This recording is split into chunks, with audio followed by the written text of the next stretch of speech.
أعوذ بالله من الشيطان الرجيم. بسم الله الرحمن الرحيم.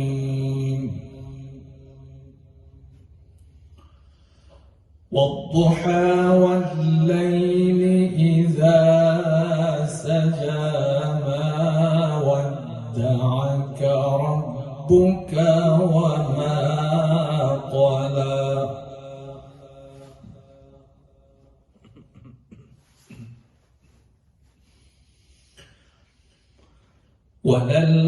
وللآخرة خير لك من الأولى ولسوف يعطيك ربك فترضى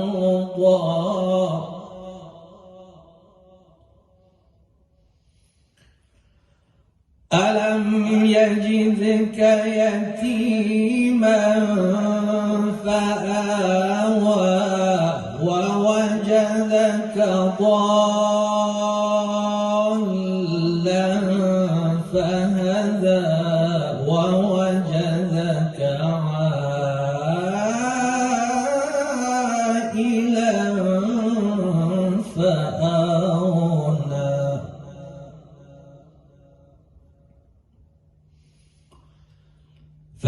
فأما اليتيم فلا تقهر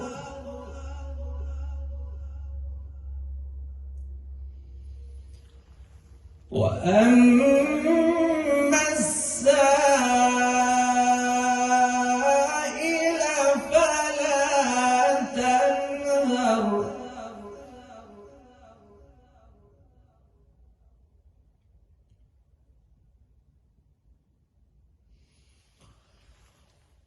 فأما اليتيم فلا تقهر وأما السائل فلا تنهر وأما بنعمة ربك فحدث بسم الله الرحمن الرحيم ألم نشرح لك صدرك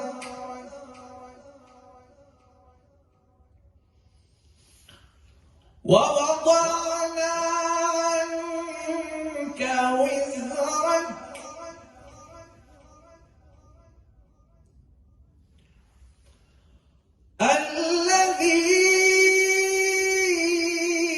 الذي أنقض ظهرك ورفعنا لك ذكرك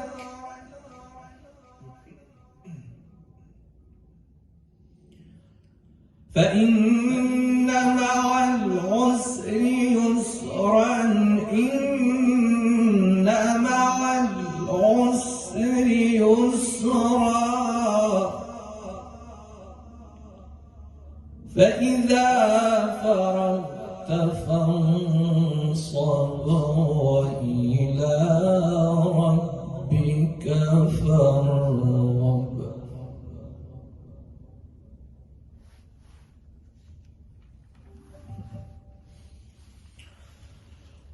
بسم الله الرحمن الرحيم والتين والزيتون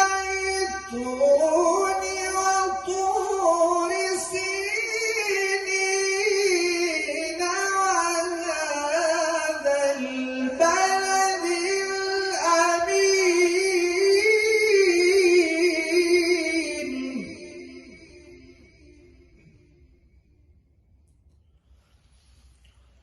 لقد خلقنا الإنسان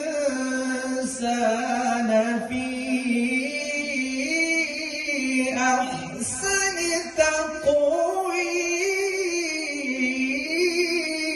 تقويم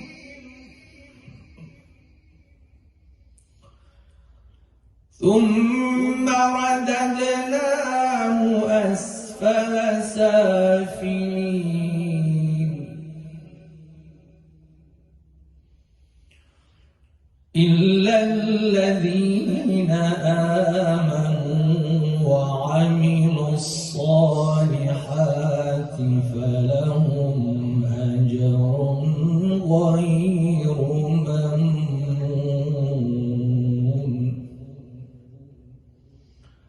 فما يكذبك بعد بالدين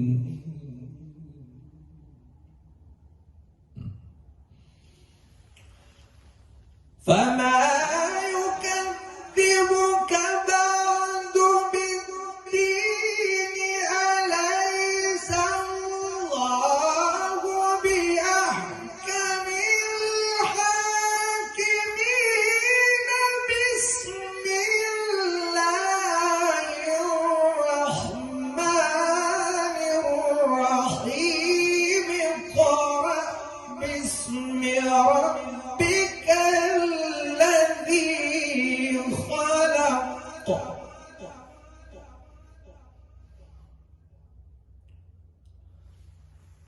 خلق الإنسان من علق اقرأ وربك الأكرم الذي علم بالقلم علم الإنسان ما لم يعلم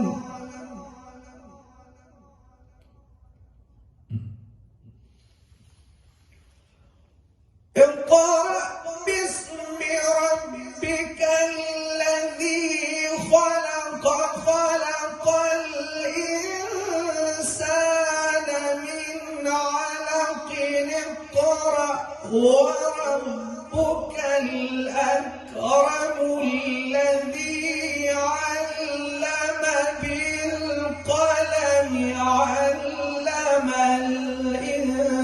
الإنسان ما لم يعلم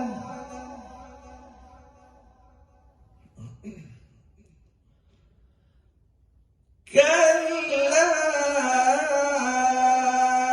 إن الإنسان ليطغى أن رآه استغنى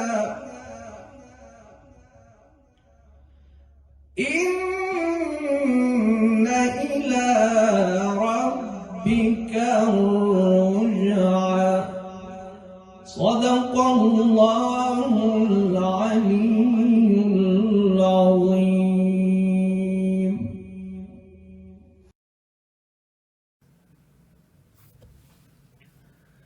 پتھر ہٹا کے لاش سے زینب نے دی صدا، کیا تم میرے حسین ہو؟ کیسے پرے ہے جسم کے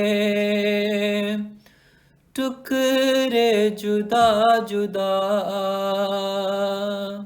کیسے پرے ہے جسم کے ٹکڑے جدا جدا، کیا تم میرے حسین ہو؟ پتھر ہٹا کے لاش سے زینب نے دی صدا،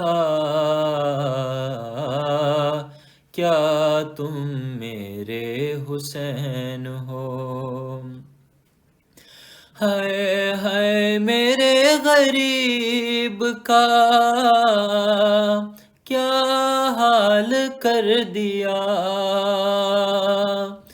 گوروں سے لاش دشت میں پامال کر دیا پہچانوں کس طرح سے بدن سے ہے سر جدا کیا تم میرے حسین ہو پتھر ہٹا کے لاش سے زینب نے دی صدا کیا تم میرے حسین ہو اے پہچان لوں گی میں تمہیں آواز مجھ کو دو دم توڑتے جو دیکھا ہے کڑی الجوان کو آنکھوں میں اب بہن کی اجالا نہیں رہا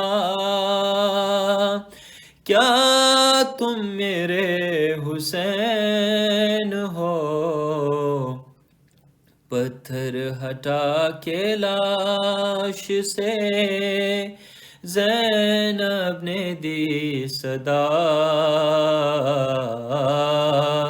کیا تم میرے حسین ہو کرتا رہا ہے ذبح کی کوشش کہاں کہاں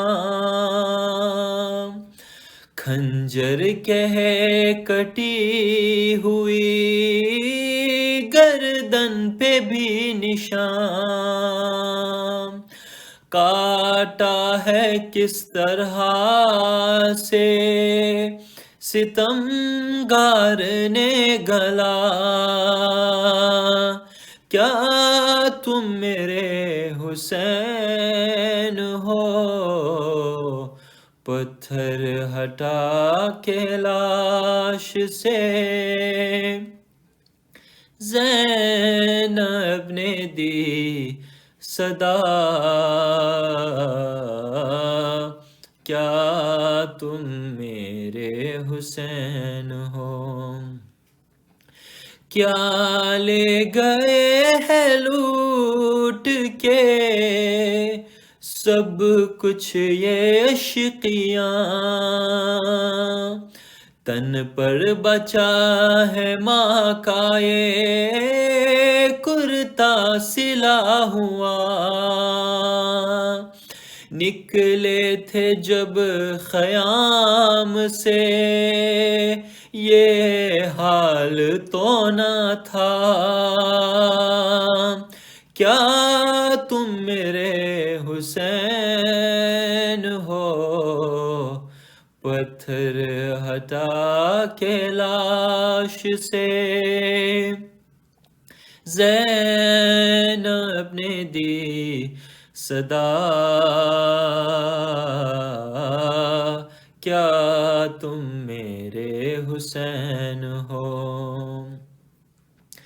آہستہ سے جواب دو ہے ساتھ اس کی ماں کیا اب تمہارے پاس ہے معصوم بے زبان ننھا سا لاش کس کا ہے ننھا سا لاش کس کا ہے سینے پہ ہے رکھا کیا تم میرے حسین ہو پتھر ہٹا کے لاش سے زینب نے دی صدا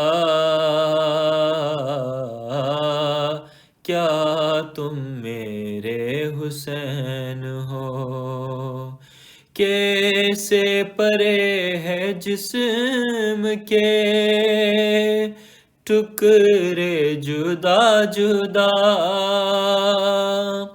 کیا تم میرے حسین ہو؟ پتھر ہٹا کے لاش سے زینب نے دی صدا، کیا تم میرے حسین ہو؟ محمد و آل محمد صلوات اللہ۔ برائے ظہور امام زمانہ بلند تر صلوات، اللہم صلی علی محمد و آل محمد وعجل فرجہم۔ مجرئی خلق میں ان آنکھوں نے کیا کیا دیکھا،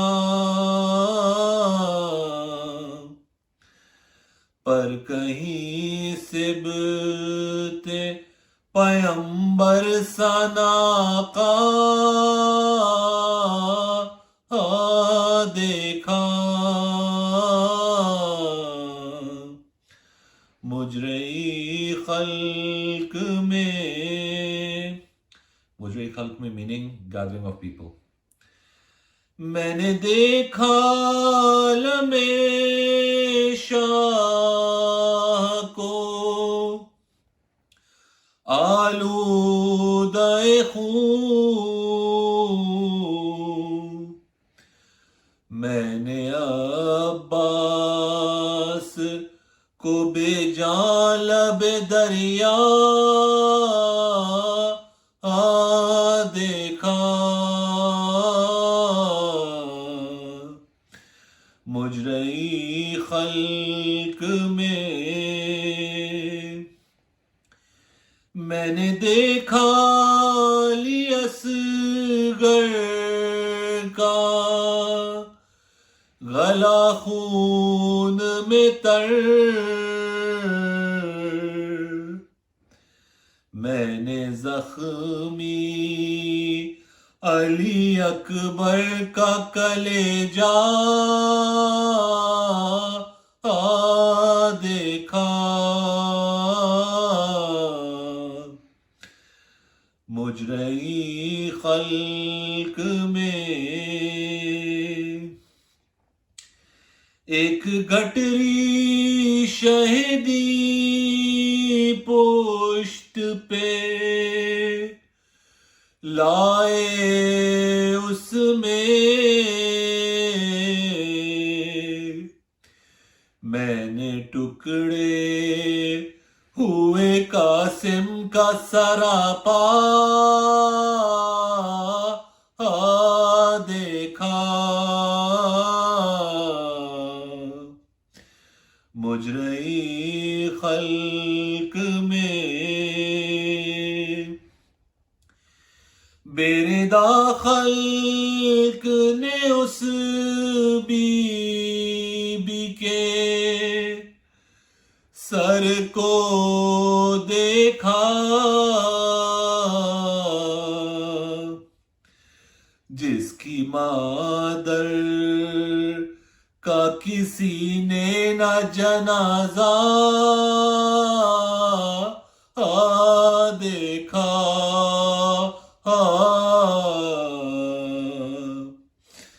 مجرئی خلق میں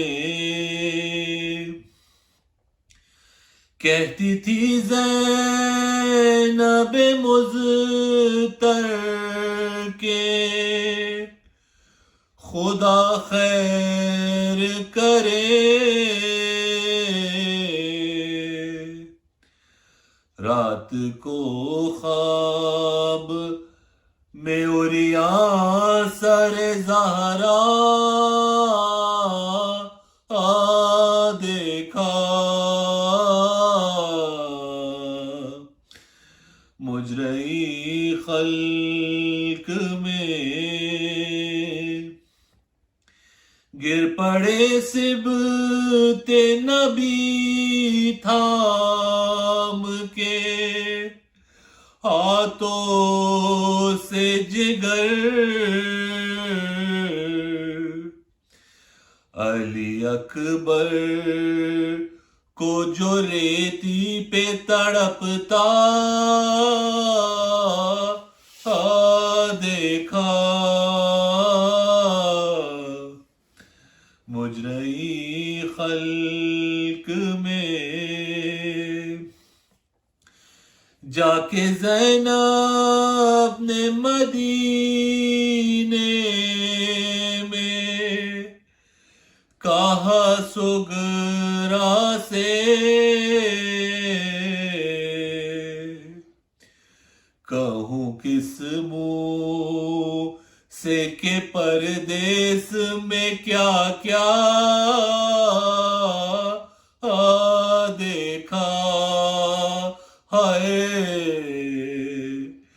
مجرئی خلق میں ظلم ہے مجرئی سجاد نے کیا کیا دیکھا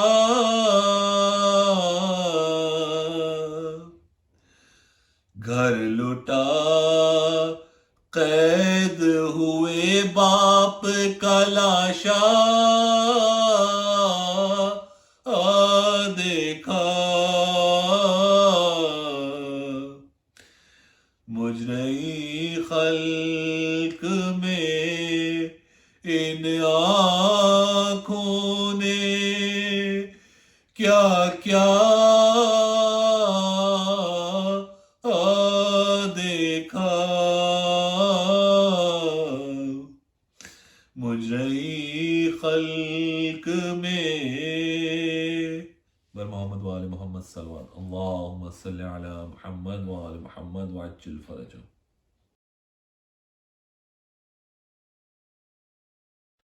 محمد وآل محمد صلوات اللہم صلی علی محمد وآل محمد وعجل فرجہم اعوذ باللہ من الشیطان الرجیم بسم اللہ الرحمن الرحیم الحمد للہ رب العالمین والصلاة والسلام علی اشرف الانبیاء والمرسلین حبیب الہ العالمین سیدنا و مولانا ابی القاسم محمد اللہم صلی علی محمد وآل محمد وعجل فرجہم وعلى أهل بيته الطيبين الطاهرين المعصومين المظلومين الذين أذهب الله عنهم الرجس وطهرهم تطهيرا اللهم صل على محمد وآل محمد وعجل فرجهم ولعنة الله على أعدائهم أجمعين أما بعد فقد قال الله تبارك وتعالى في محكم كتابه المجيد وفرقانه الحميد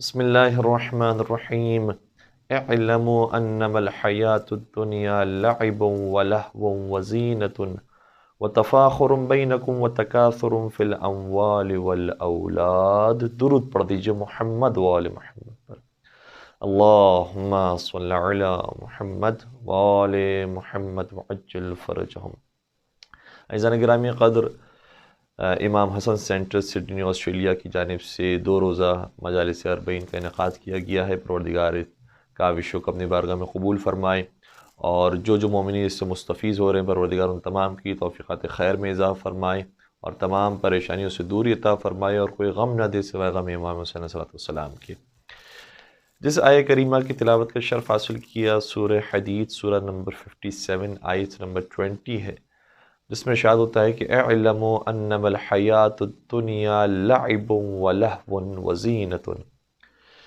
پروردگار عالم اس آیت کے اندر انسان کی زندگی کے جو بنیادی مقاصد ہے اس کو بیان کر رہا ہے کہ جب انسان اس دنیا میں آیا ہے اور آہستہ آہستہ وہ پروان چڑھتا ہے بڑا ہوتا ہے تو اس کے ذہن میں کون سی چیزیں ہوتی ہیں کون سے مقاصد ہوتے ہیں کون سے اس کے اہداف ہوتے ہیں کہاں تک وہ پہنچنا چاہتا ہے اس کے ایمز کیا ہوتے ہیں اس کو بیان کیا جا رہا ہے کہا کہ انسان کی نگاہ میں انسان کی زندگی کچھ نہیں ہے سوائے کھیل کود کے اور وہ سمجھتا ہے کہ میری زندگی اسی طرح سے سیر تفریح کے ساتھ اور عیاشی کے ساتھ گزر جائے گی یہی زندگی کا مفہوم ہے اور آج مغرب کے اندر ہم دیکھتے ہیں کہ اسی ویژن کو عام کیا جا رہا ہے کہ تمہیں آخرت کی کیا فکر کرنی ہے، موت کے بعد کی زندگی کا کس نے دیکھا ہے، کسے کیا پتا ہے. جو ابھی زندگی ملی ہوئی ہے اسی پر ہی اکتفا کرو اور اسے اچھے طریقے سے گزارنے کی کوشش کرو. پورے ہفتے کا جو تم نے کمایا ہو اسے ویکینڈز پر خرچ کرو. یہی زندگی ہے کہ جس میں مزے لینے ہیں اور عیاشیاں ہیں. تو قرآن مجید بیان کر رہا ہے کہ عام طور پر زندگی گزارنے والوں کے یہی 5 مقاصد ہوتے ہیں، اور قرآن نے تو حصر کے ساتھ بیان کیا ہے کہ جتنے بھی مقاصد ہیں اور جتنے بھی ایمز ہیں زندگی کے، لائف کے، وہ محصور ہوتے ہیں انہی 5 چیزوں کے اندر. یا انسان کی زندگی کا مقصد یہ ہوتا ہے کہ مجھے کھیل اور کھیل کود کے اندر اپنی زندگی کو بسر کر دینا ہے، لعب و لہو. یا انسان کی زندگی کا مقصد یہ ہوتا ہے کہ میں اپنی زندگی بس ایسی گزار لوں گا، زندگی خدا نے دے دی ہے، پیدا کر دیا ہے، یہ سانسیں مل گئی ہیں تو کسی نہ کسی طریقے سے بس گزار لینی ہے. اور کبھی کبھار لوگوں سے سوال کیا جاتا ہے کہ بھائی آپ کی زندگی کیسے گزر رہی ہے، تو عام طور پہ جواب دیتے ہیں کہ بھائی یہ گزر رہی ہے. تو یہ جو گزر رہی ہے اس کو عربی میں کہا جاتا ہے لہو. یہ فضول سرگرمیاں ہیں کہ جس کے اندر اپنا وقت ضائع کر رہے ہیں. تیسرا مقصد جو بعض لوگوں کا ہوتا ہے وہ زینت، وہ عیش و عشرت کی طرف آ جاتے ہیں، شہوت پرستی کی طرف آ جاتے ہیں، جو خواہشات نفسانی ہیں اس کو پورا کرنے کی کوشش کرتے ہیں. زینت اور گلیمر ان کی زندگی کا مقصد ہے. چوتھا مقصد کیا ہے؟ تفاخر بینکم. اور پھر ایک وقت وہ آتا ہے کہ جب ایک دوسرے کے اوپر فخر کرنے کی کوشش کرتے ہیں کہ بھائی میرا کیریئر تو بہت اچھا ہے، میرے پاس تو بہت زیادہ پیسے ہیں، میرے پاس مکان بڑا ہے، میرے پاس گاڑی اچھی ہے، میری لائف بڑی زبردست ہے. تمہاری لائف کیا ہے؟ تم تو کچھ کماتے نہیں ہو، اور تم کس طرح سے لائف اپنی گزار رہے ہو، اپنا وقت ضائع کر رہے ہو، اور میں کس لیول پر پہنچ گیا ہوں، تمہارا وہ لیول نہیں ہے. اور آپس میں کمپٹیشن شروع ہو جاتا ہے دنیا کے اعتبار سے کہ میں تم سے زیادہ بہتر ہوں دنیاوی طور پر. اور پانچواں اور آخری مقصد قرآن کریم نے بیان کیا جو لوگوں کا ہوتا ہے وَتَكَاثُرٌ فِي الْأَمْوَالِ وَالْأَوْلَادِ. اور بعض لوگوں کا مقصد یہ ہوتا ہے کہ بس مجھے تو کمانا ہے کمانا ہے کمانا ہے، مجھے پیسے بڑھانے ہیں، اور وہ شاید بلینئر ملینئر ہو جائے لیکن اس کا یہ سارا پیسہ اس کی تجوریوں میں پڑا رہے گا، اس کا سارا پیسہ اس کے بینکس میں پڑا رہے گا، لیکن وہ خرچ کرنے والا نہیں ہوگا.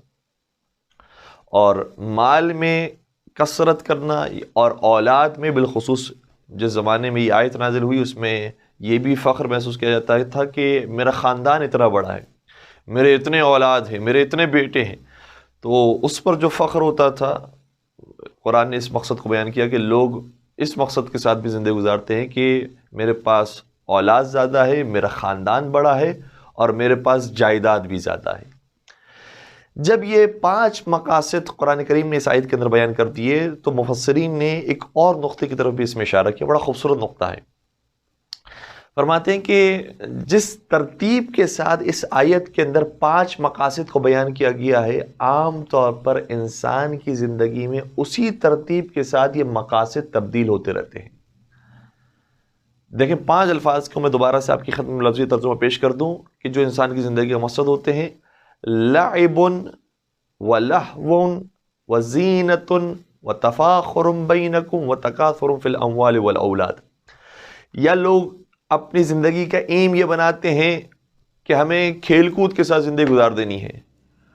تو مفسرین نے بیان کیا یہ کھیل کود کے ساتھ جو زندگی ہے، جو انسان اپنا مقصد سمجھ رہا ہوتا ہے، یہ کون سی زندگی ہوتی ہے؟ یہ بچپن کی زندگی ہے. جب انسان بچپن میں آیا ہے اور ابھی زندگی اس نے اپنی زندگی کا آغاز کیا ہے، تو وہی جو کھلونے اس کے سامنے موجود ہیں، وہی جو چھوٹی موٹی چیزیں اس کے سامنے موجود ہیں، اسی کو ہی اپنی ساری حقیقی زندگی سمجھ لیتا ہے کہ میرے پاس اگر اتنے اچھے ٹوائز موجود ہیں تو میں بڑا کامیاب ہوں، میری زندگی بڑی بیسٹ جا رہی ہے. لیکن جیسے جیسے وہ آگے بڑھتا جاتا ہے اور سمجھدار ہونا شروع ہوتا ہے، وہ اپنے مقاصد کو پھر تبدیل کرتا ہے. پھر پہلے جو اس کا مقصد ہوتا ہے کہ میں اچھے کھلونے لے لوں، یہ میرا زندگی کا مقصد ہے، پھر آگے بڑھتا ہے نہیں وَلَہْوًا. پھر وہ قرآن نے تو کہا ہے کہ سرگرمیوں کے اندر، فضول سرگرمیوں میں مشغول ہو جاتا ہے. کبھی کسی نے مشورہ دے دیا کہ بھائی یہ کام کر لو بڑے کامیاب ہو جاؤ گے، وہ کام شروع کر دیا. کسی نے مشورہ دیا نہیں وہ کام چھوڑو یہ کام شروع کر دو، وہ کام شروع کر دیا. تو زندگی بس گزار رہا ہے اس طرح سے کہ ابھی سمجھ میں نہیں آ رہا کہ کس ڈائریکشن میں مجھے جانا چاہیے. تو مفسرین نے بیان کیا کہ یہ جو دورانیہ ہے زندگی کا، یہ وہ دورانیہ ہے کہ جب بچپن سے نکل گیا ہے، لڑپن میں آ گیا ہے، اور جو ٹین ایجنگ کا جو زمانہ ہے اس زمانے میں پہنچ گیا ہے، تو اس میں اس کو کلیئر نہیں ہوتا، لیکن جو لوگ اس کو آ کر مشورہ دے رہے ہوتے ہیں اس کے مطابق کرنے کی کوشش کرتا ہے. یہ فضول سرگرمیوں میں اپنا وقت ضائع کر رہا ہے. پھر آگے بڑھتا ہے، یہ مزید سمجھدار ہوتا ہے. تیسرا لفظ قرآن کریم نے استعمال کیا زینتن، پھر وہ زینت کے پیچھے جاتا ہے. مجھے اس لڑکی سے شادی کرنی ہے جو دنیا کی سب سے خوبصورت لڑکی ہو، اپنے خود خوبصورتی کے پیچھے جانا، اپنے حسن و جمال کو دیکھنا. اسی طریقے سے دنیا کے اندر جب بیوٹی اس کو نظر آتی ہے وہ اس کے پیچھے جانے کی کوشش کرتا ہے اور سمجھتا ہے کہ اگر میں بیوٹی تک پہنچ گیا تو مجھے دنیا کا مقصد حاصل ہو گیا.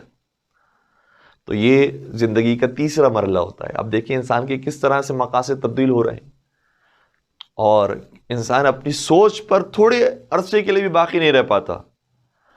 کتنا جلدی جلدی اپنے مائنڈ سیٹ کو چینج کر رہا ہوتا ہے، اور جب اس نے اپنا مائنڈ سیٹ یہ بنایا ہوتا ہے کہ میری زندگی کا مقصد یہی بہترین کھلونوں کو جمع کرنا ہے، تو کبھی سوچا نہیں ہوتا کہ میرا یہ مقصد تبدیل بھی ہو سکتا ہے.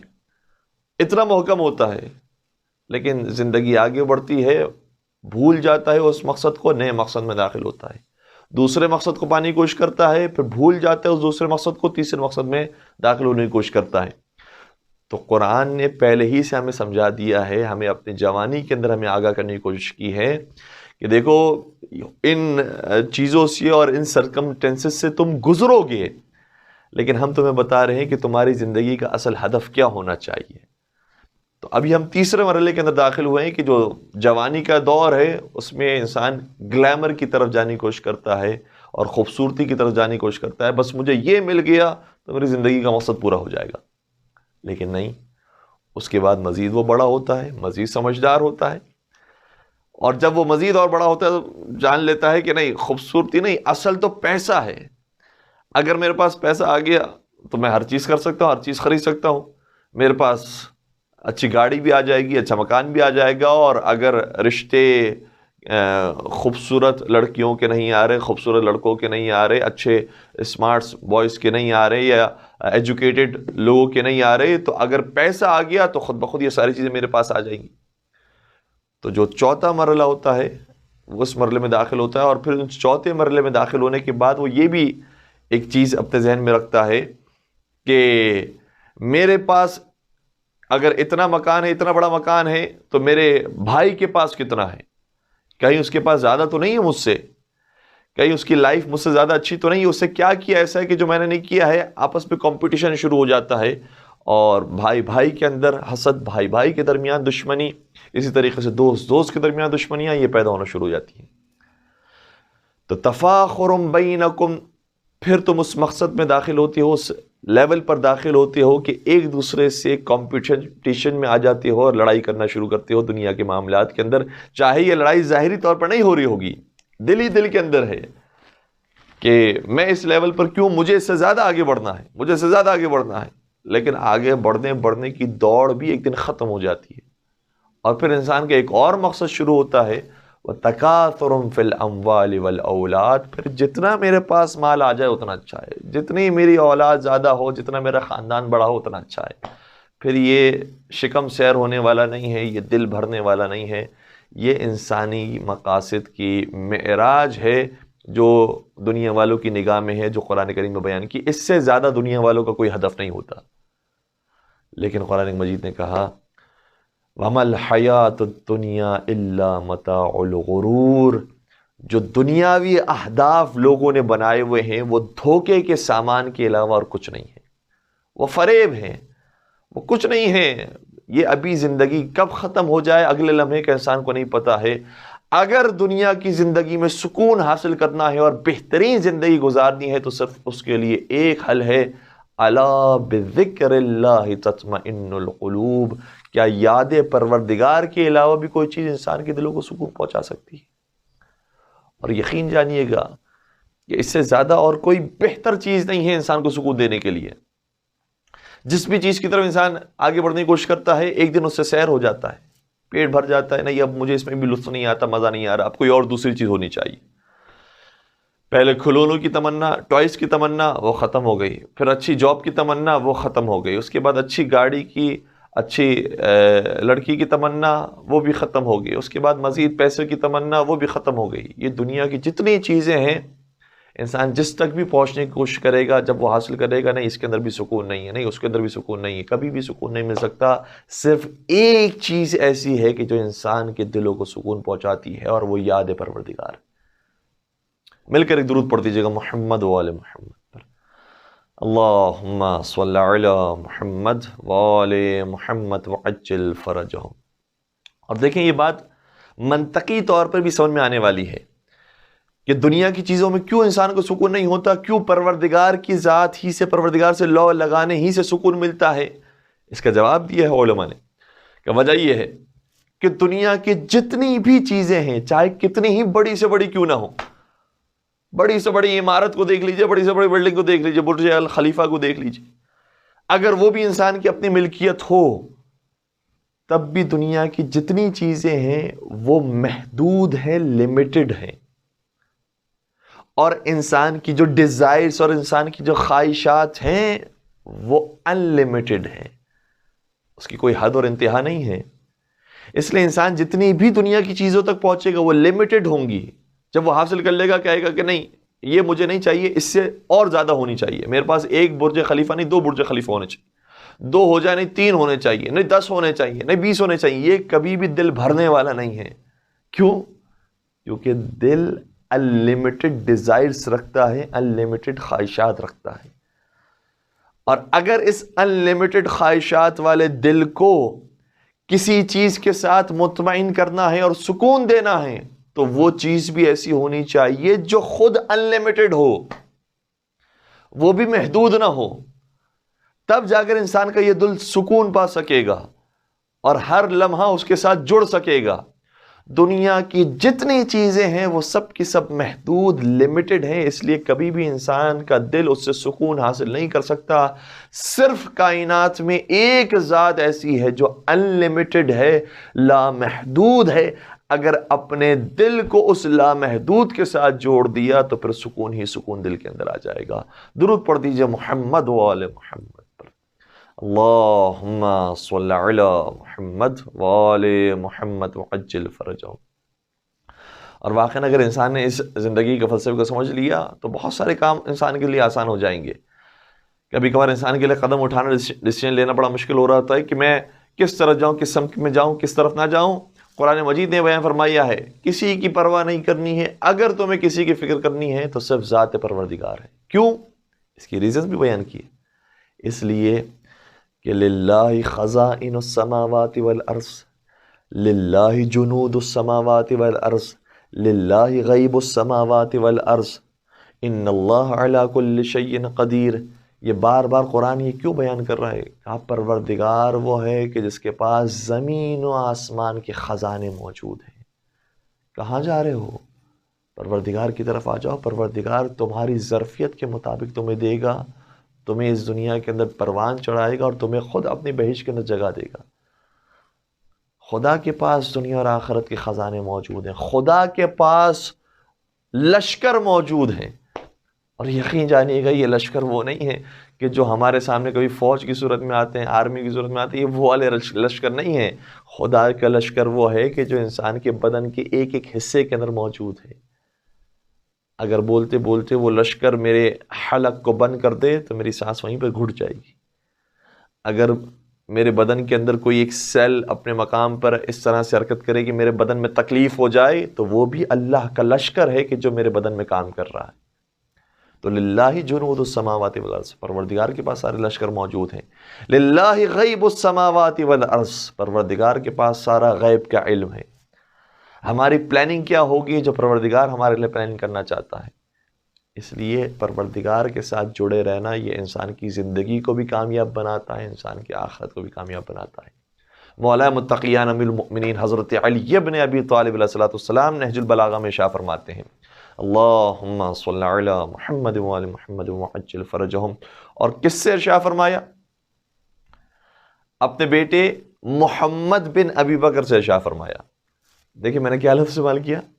اپنے بیٹے اور محمد بن ابی بکر.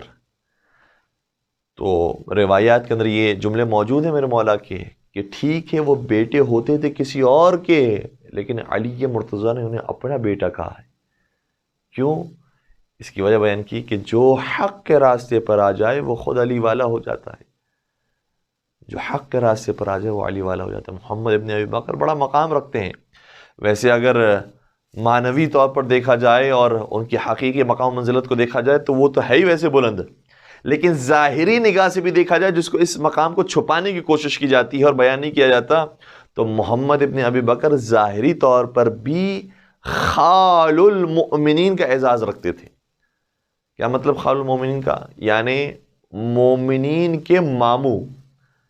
یہ لفظ کہاں سے ایجاد ہوا؟ یہ اس لیے ایجاد ہوا کیونکہ قرآن مجید نے کہا ہے کہ جو رسول کی ازواج ہیں وہ امہات المومنین ہیں، مومنین کی مائیں ہیں. تو رسول کی ازواج مومنین کے لیے ماں ہو گئی. جب مومنین کے لیے رسول کی ازواج ماں ہو گئی تو رسول کے ازواج کے جو بھائی ہوں گے وہ مومنین کے لیے کیا بنیں گے؟ وہ مومنین کے ماموں ہوں گے. اسی لیے یہ خال المومنین کا لقب، مومنین کے ماموں کا جو لقب ہے وہ کسی اور کو دیا گیا، اور جس خاتون کی وجہ سے دیا گیا شاید اس کے بارے میں مومنین کو اطلاع نہیں ہوگی، مسلمانوں کو اطلاع نہیں ہوگی. اور اسی طرح سے امہات المومنین میں بھی ایک خاتون ایسی ہیں کہ جن کو جب بھی نام لیا جاتا ہے ہمیشہ ام المومنین کہہ کر لیا جاتا ہے، جبکہ نہیں معلوم کہ جن کا نام ام المومنین کہہ کر لیا جا رہا ہے انہی کے بھائی محمد ابن ابی بکر ہیں. وہ خال المومنین ہوتے ہیں، وہ مومنین کے ماموں ہوتے ہیں، لیکن ان کا کبھی ذکر نہیں کیا جاتا. یہ آخر ماجرا کیا ہے؟ شیخ مفید علیہ الرحمٰن نے بات بیان کی ہے، کہا کہ ماجرا کچھ نہیں ہے سوائے علی کی دشمنی کے. جو جتنا علی کا بڑا دشمن تھا اس کو اتنے ہی القابات دے کر علی کے مقابلے پر کھڑا کرنے کی کوشش کی گئی. ارے اسے خال المومنین کہا گیا، لیکن جس خاتون کی وجہ سے کہا گیا اس کو لوگ یاد نہیں رکھتے، وہ ہیں جناب ام حبیبہ، لیکن ان کا ذکر اتنا نہیں ہوتا جتنے ان کا ذکر ہوتا ہے. اور محمد ابن ابی بکر کا ذکر آپ کبھی بھی اس اعتبار سے نہیں سنیں گے کہ وہ خال المومنین ہیں، مومنین کے ماموں ہیں، اور ان کا کیا رشتہ ہوتا ہے بڑی بڑی شخصیات کے ساتھ، لیکن ان کی بہن کا ذکر بھی سنیں گے، ان کے والد کا ذکر بھی سنیں گے. تو معاملہ کیا ہے؟ کہا کہ صرف علی کی دشمنی کا معاملہ ہے. جتنے علی کے دشمن تھے ان کے ناموں کو، ان کے القابات کو بڑھایا گیا، ان کو اعزازات پر اعزازات دیے گئے، لیکن فرق ہے دنیا والوں کے اعزاز دینے میں اور خدا کے اعزاز دینے میں. خدا جو اعزاز دیتا ہے تو پھر اس انداز سے دیتا ہے کہ ضربت علی یوم الخندق افضل من عبادت الثقلین، علی کی ایک ضربت ثقلین کی عبادت سے بہتر ہے. اور کبھی فرمایا برز الایمان کلہ الی الکفر کلہ، کل ایمان جا رہا ہے کل کفر کے مقابلے میں، تو کل ایمان کی سند خدا دیتا ہے، ضربت علی کی سند خدا دیتا ہے، لا فتح الا علی کی سند خدا دیتا ہے، اور قسیم الجنت والنار کی سند خدا دیتا ہے، اور سید الاولیاء اور سید الاوصیاء کا خطاب پروردگار دیتا ہے. تو حضرت علی مرتضیٰ وہ شان رکھتے ہیں کہ جن کو خدا کی طرف سے مقامات ملی ہیں، اور دوسرے وہ ہیں کہ جن کو دنیا والوں نے دیے ہیں. تو محمد ابن ابی بکر کو کیوں دنیا والوں نے یہ لقب نہیں دیا؟ چونکہ علی کے محب تھے، علی کے عاشق تھے، میرے مولا کے ساتھ تھے، اور بہت ساری جنگیں انہوں نے میرے مولا کے ساتھ مل کر لڑی ہیں. یہاں تک کہ جب انہیں مصر کا گورنر بنانے کے لیے بھیجا گیا تو ان کی شہادت پیش آئی، اور وہ واقعہ بھی ایک طولانی واقعہ ہے. لیکن محمد ابن ابی بکر یہ بڑا اعزاز رکھتے ہیں. ایک روایت ہے ساتھ سرکار کی جس میں شاہ فرماتے ہیں کہ قیامت کے میدان میں ہر امام کے ساتھ ان کے اصحاب کو بلایا جائے گا، اور مولا متقیان ام المؤمنین کے ساتھ جن اصحاب کو بلایا جائے گا تو علی کے اصحاب میں قیامت کے میدان میں محمد ابن ابی بکر بھی شامل ہوں گے. یہ مقام ہے محمد ابن ابی بکر کا. تو نہج البلاغہ میں ایک خط ہے جو محمد ابن ابی بکر کو لکھا، اور اس خط کے اندر میرے مولا نے یہ جملے ارشاد فرمائے ہیں اور دنیا کی حقیقت ہمارے سامنے رکھی ہے. فرماتے ہیں کہ وَاعْلَمُوا عِبَادَ اللَّهِ ان المتقین ذهبوا بعاجل الدنیا وآجل الآخرہ فشارکوا اہل الدنیا فی دنیاہم ولم یشارکوا اہل الدنیا فی آخرتہم سکن الدنیا بافضل ما سکنت وَأَكَلُوهَا بِأَفْضَلِ مَا أُكِلَتْ۔ میرے مولا شاہ فرماتے ہیں اے بندگان خدا جان لو، جو متقین ہیں، جو خوف خدا رکھنے والے ہیں، جو اللہ والے ہیں، یہ نہ سمجھو کہ ان کی دنیا برباد ہو جاتی ہے، نہیں، دنیا بھی خدا ان کی آباد کرتا ہے اور آخرت ان کی آباد ہے ہی۔ کیوں؟ کیونکہ وہ خدا کے ساتھ جڑے ہوئے ہیں، اس لیے خدا ان کی دنیا بھی آباد کرتا ہے، وہ دنیا میں بھی سکون کے ساتھ ہوتے ہیں۔ شاید ہو سکتا ہے کہ ظاہری طور پر لوگ سمجھ رہے ہوں کہ نہیں یہ بڑے غریب بڑے نادار ہیں، نہیں، اگر یہ واقعاً اللہ والے ہیں تو یہ جس حالت کے اندر بھی ہوں گے بڑے سکون کے ساتھ ہوں گے۔ فرمایا متقین وہ ہیں کہ جن کی دنیا بھی بہترین ہوتی ہے، جن کی آخرت بھی بہترین ہوتی ہے۔ پھر آگے وضاحت فرمایا فشارکوا اہل الدنیا فی دنیاہم، یہ متقین وہ ہیں جو دنیا والوں کے ساتھ ان کی دنیا میں بھی شریک ہیں، انہوں نے بھی کاروبار کیا ہے، انہوں نے بھی کام کیا ہے، انہوں نے بھی پیسہ کمایا ہے، انہوں نے بھی اپنے گھر والوں پر لگایا ہے، ان کی دنیا بھی اچھی ہے جس طرح سے ایک عام دنیا والوں کی دنیا اچھی ہوتی ہے۔ اور پھر آگے شاہ فرماتے ہیں سکن الدنیا بافضل ما سکنت، نہ صرف یہ کہ ان کی دنیا اچھی ہے بلکہ بیان فرمایا کہ یہ اس جگہ پر رہ رہے ہیں اور ان کا مکان، ان کا گھر ایسا ہے جو دنیا میں بہترین گھر ہوتا ہے۔ دنیا کی بات ہو رہی ہے، آخرت کی بات ابھی نہیں ہو رہی۔ دنیا کے اندر ان کا گھر بہترین گھر ہوتا ہے۔ کیا مطلب؟ اگر یہ جھوپڑی میں بھی ہوں گے، اگر یہ معمولی مکان کے اندر بھی ہوں گے، 2 بیڈ رومز کے مکان کے اندر بھی ہوں گے، تو بھی یہ سکون کے ساتھ ہوں گے، اس لیے ان کے لیے بہترین گھر ہوتا ہے۔ وَأَكَلُوهَا بِأَفْضَلِ مَا أُكِلَتْ، اور جو یہ کھانا کھاتے ہیں یہ افضل ترین کھانا ہوتا ہے جو یہ کھا رہے ہوتے ہیں۔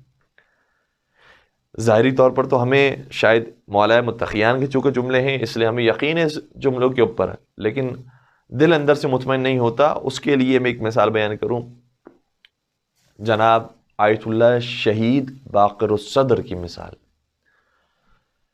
کچھ عراقی علماء جو ان کے ساتھ موجود تھے، ان کے گھر میں جب صدام کا دور تھا اور صدام نے جہاں ان کی شہادت کا ظلم ڈھایا ہے ان کے اوپر، اس کے علاوہ اس سے پہلے نظر بند کیا گیا شہید باقر الصدر کو، اور بڑی پریشانی کے اندر تھے وہ، اور ان کے گھر کے اوپر ناکہ بندی تھی، کوئی آنا جانا نہیں ہو سکتا تھا۔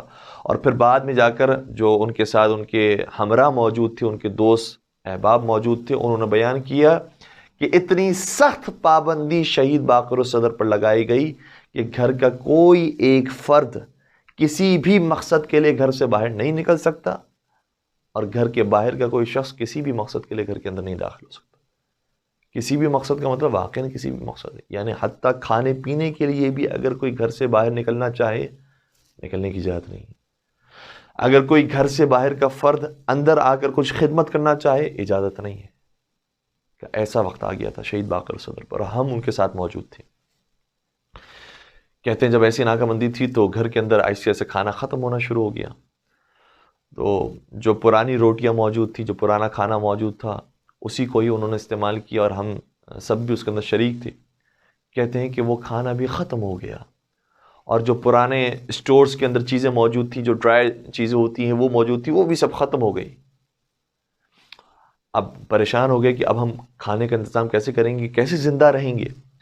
تو شہید باقر الصدر نے کہا کہ چلو تہ خانے میں چلتے ہیں، انڈر گراؤنڈ جو مکان موجود ہے وہاں جا کر دیکھتے ہیں، ہو سکتا ہے کہ اس اسٹور روم کے اندر کوئی روٹی کا پیس موجود ہو، کوئی چیز موجود ہو کہ جس سے ہم مزید طاقت حاصل کر سکیں۔